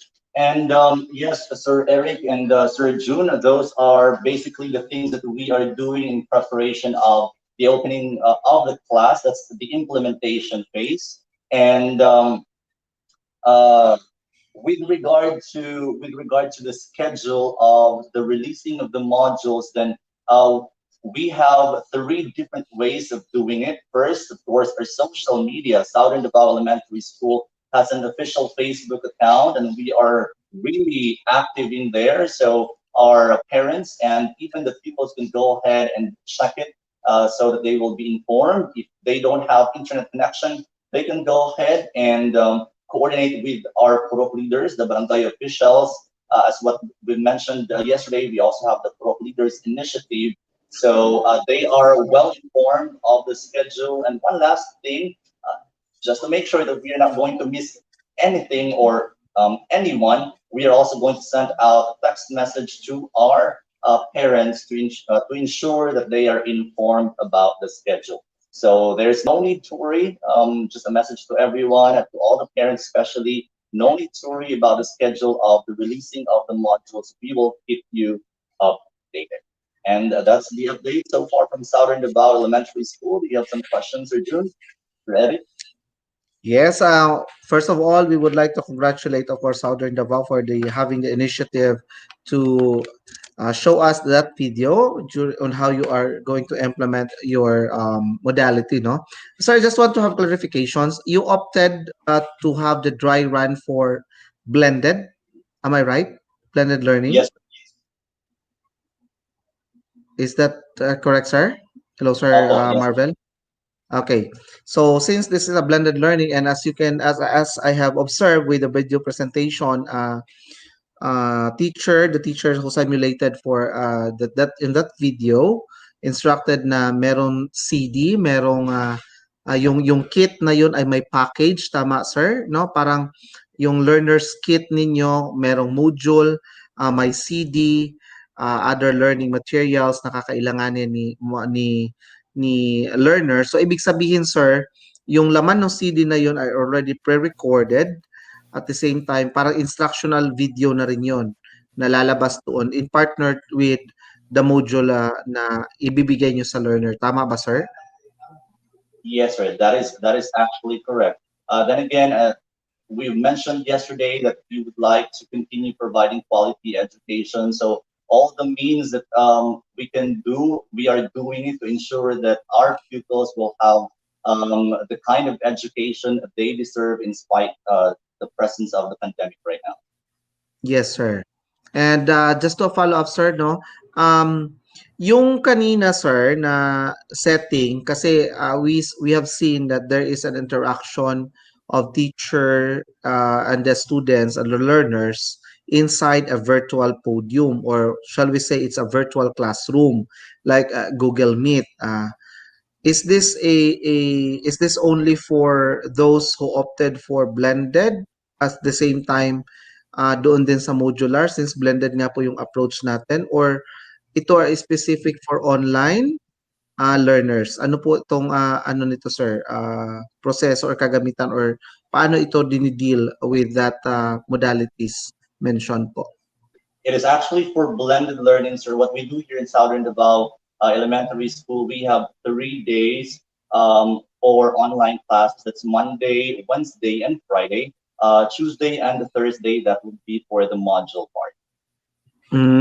Okay. So meaning to say, still, since nasabi ko nga kanina, sir, all modalities are still blended. However, it was only specifically divided or categorized into different modalities because in order to address what is really available into the community or what is accessible to our learners. But then, still, this is blended. Kahit nga po sabi nyo kanina na modular yung opted ng or pinili ng learner, pero meron pa rin kasama ng mga videos, mga instructional materials, ay still pinagsama po yung online. Kaya nga synchronous and asynchronous, nagagamit din po natin yung ating mga materials na ginagamit sa online na ipang-supplement doon po sa ating modular. Di ba, sir? Tama, sir?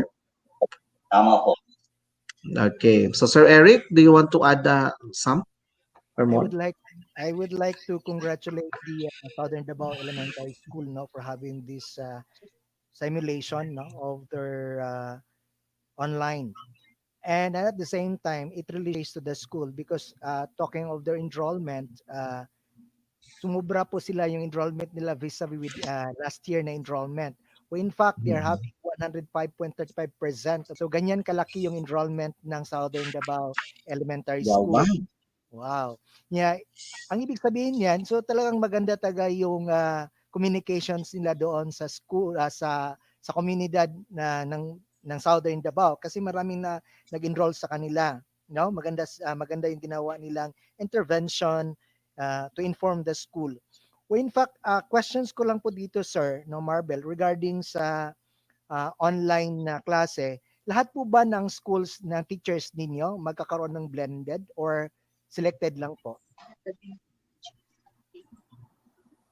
Hindi po, sir. So, for specific grade level, apat po kasi. So, meron pong dalawa sa modular, isa po sa blended, at isa po sa online. Yung the modular, the teachers who are assigned for the modular, then they will be the ones to deliver the modules as well to the respective puroks, and they are also the ones who are going to retrieve it later on.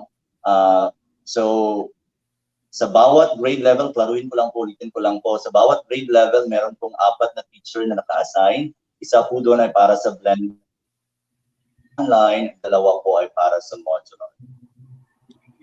In terms dito sa online, Sir Marbel, ano yung mga IT preparations ng schools na ginawa? Can you show it to us? Klaruhin ko lang po, hindi ko po masyadong marinig. I believe yung sinabi niyo po ay about sa IT preparation. Tama po ba? Yes, sir. Okay. Opo, dito po sa aming control room or dito po sa aming computer laboratory, ang bawat guro na assign para sa online class and blended learning, we make sure that they are well trained by our IT people, sa nasabi ko po kahapon, na-report ko kahapon na meron kaming crisis management team dito sa Southern Davao Elementary School. And isa po doon ay ang IT or ICT.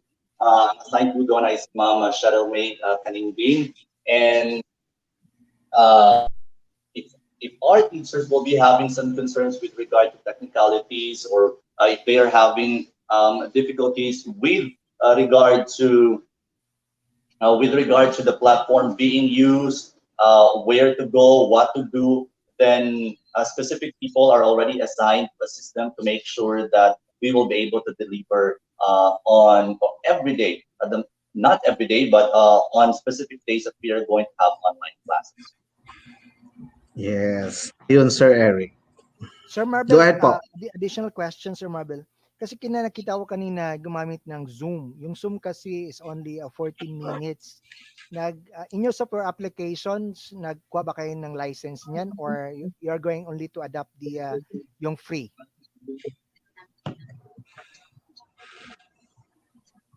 I'm still having difficult time hearing you, sir, but my teachers right here, my co-teachers are actually right in front of me, so they're giving me a signal. I believe it's about the Google Meet that the teacher used in that video. It was actually not Zoom, but Google Meet. Thank you, sir. A very nice presentation actually, sir, no? Where in fact,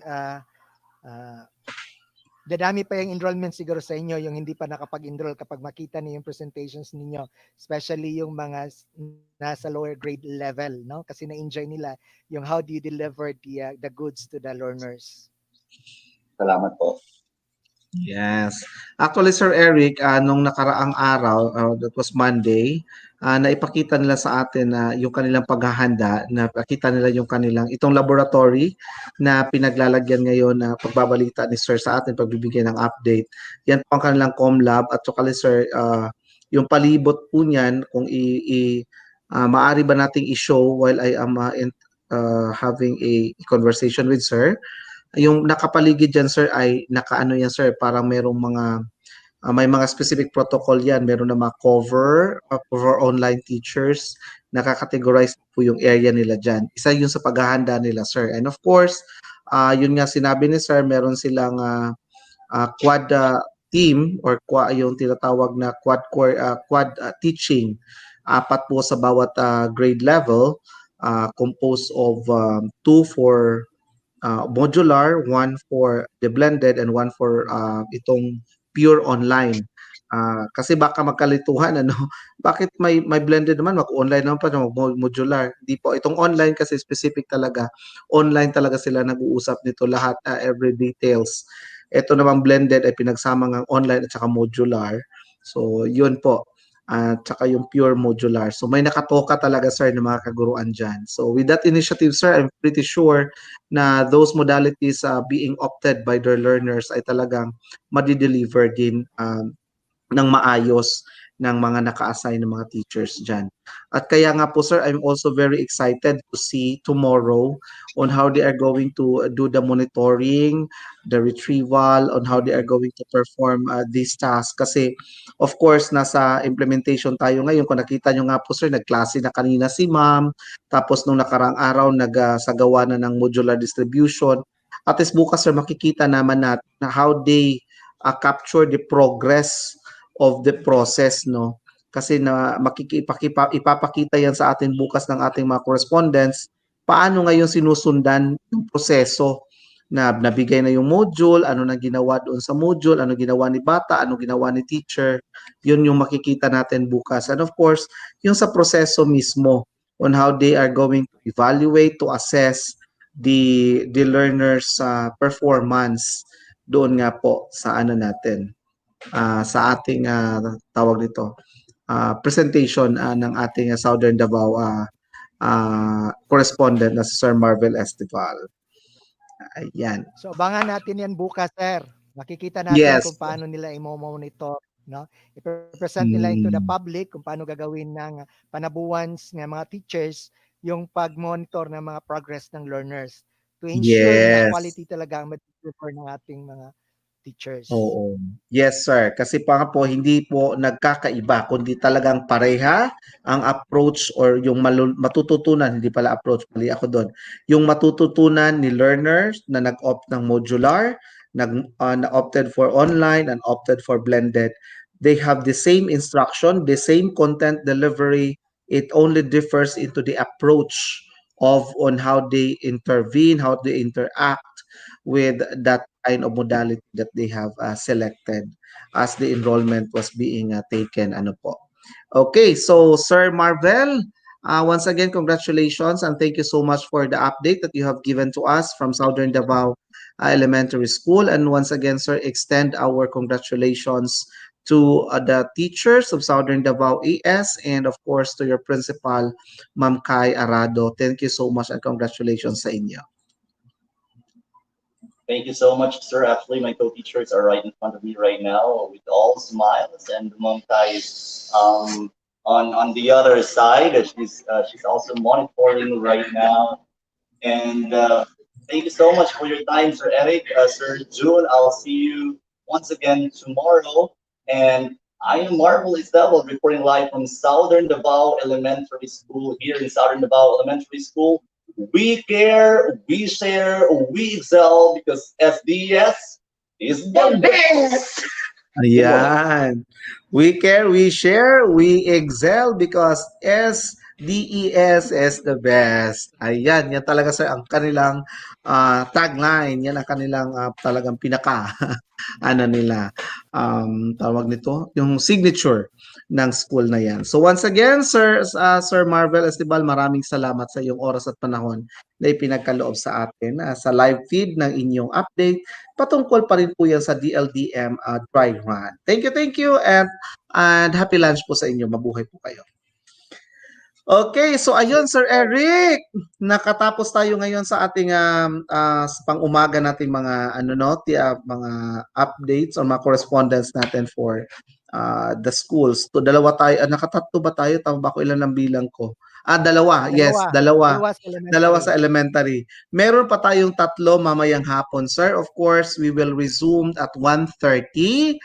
1:30 po tayo balik, sir, para makasama naman natin yung correspondence natin. Pero ito sir ha, itong correspondence natin na susunod mamayang hapon nga po ay nasa malalayong paaralan. Malativas po ito sir at Konsolasyon. At then babalik tayo sa sentro itong Rizal na makakasama natin mamaya. Okay, so sir. Sir Jun, kung makita natin yung mga nagda-dry run, hindi lang dito sa urban, kundi Yes. rural at saka urban.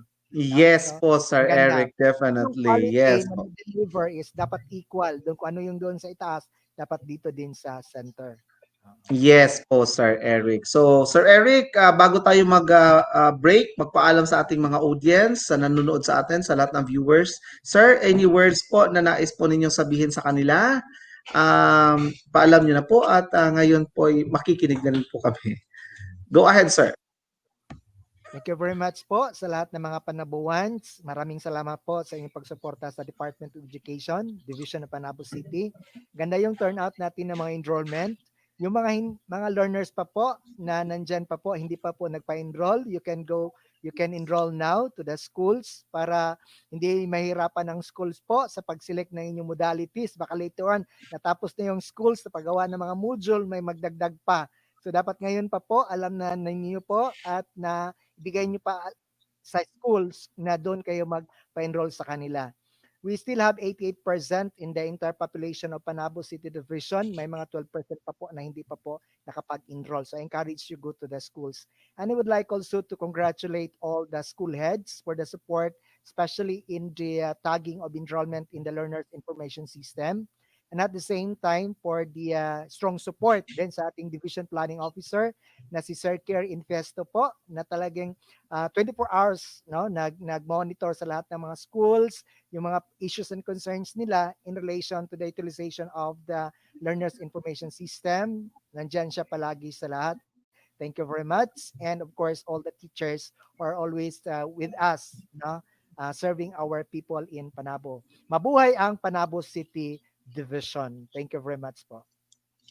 Yes, mabuhay ang Panabo City Division. Yes, Sir Eric. And once again po, maraming salamat sir sa pagsama ninyo sa amin at kayo'y talagang nakipagbalitaktakan din sa ating mga correspondents. And thank you so much sir for the input, lalong-lalo na nga po ito sir, nalalaman ng public natin, ng general public, ng general viewers po natin kung ano na po yung status ng ating enrollment. So once again po, sa lahat ng mga aming Kapanabowans, yan po si Sir Eric Dalompinas, ang ating Senior Education Program Specialist mula po sa School Governance and Operations Division or SGOD ng ating SDO Panabo City. So ito din po si Mr. Jun Aguilon from Panabo City Senior High School. Nais ko lamang sir batiin ang aking mahal na principal dyan, Madam Mirna Evangelista Purificacion, at gayon din po sa aking mga kaguruan dyan sa Panabo City Senior High School.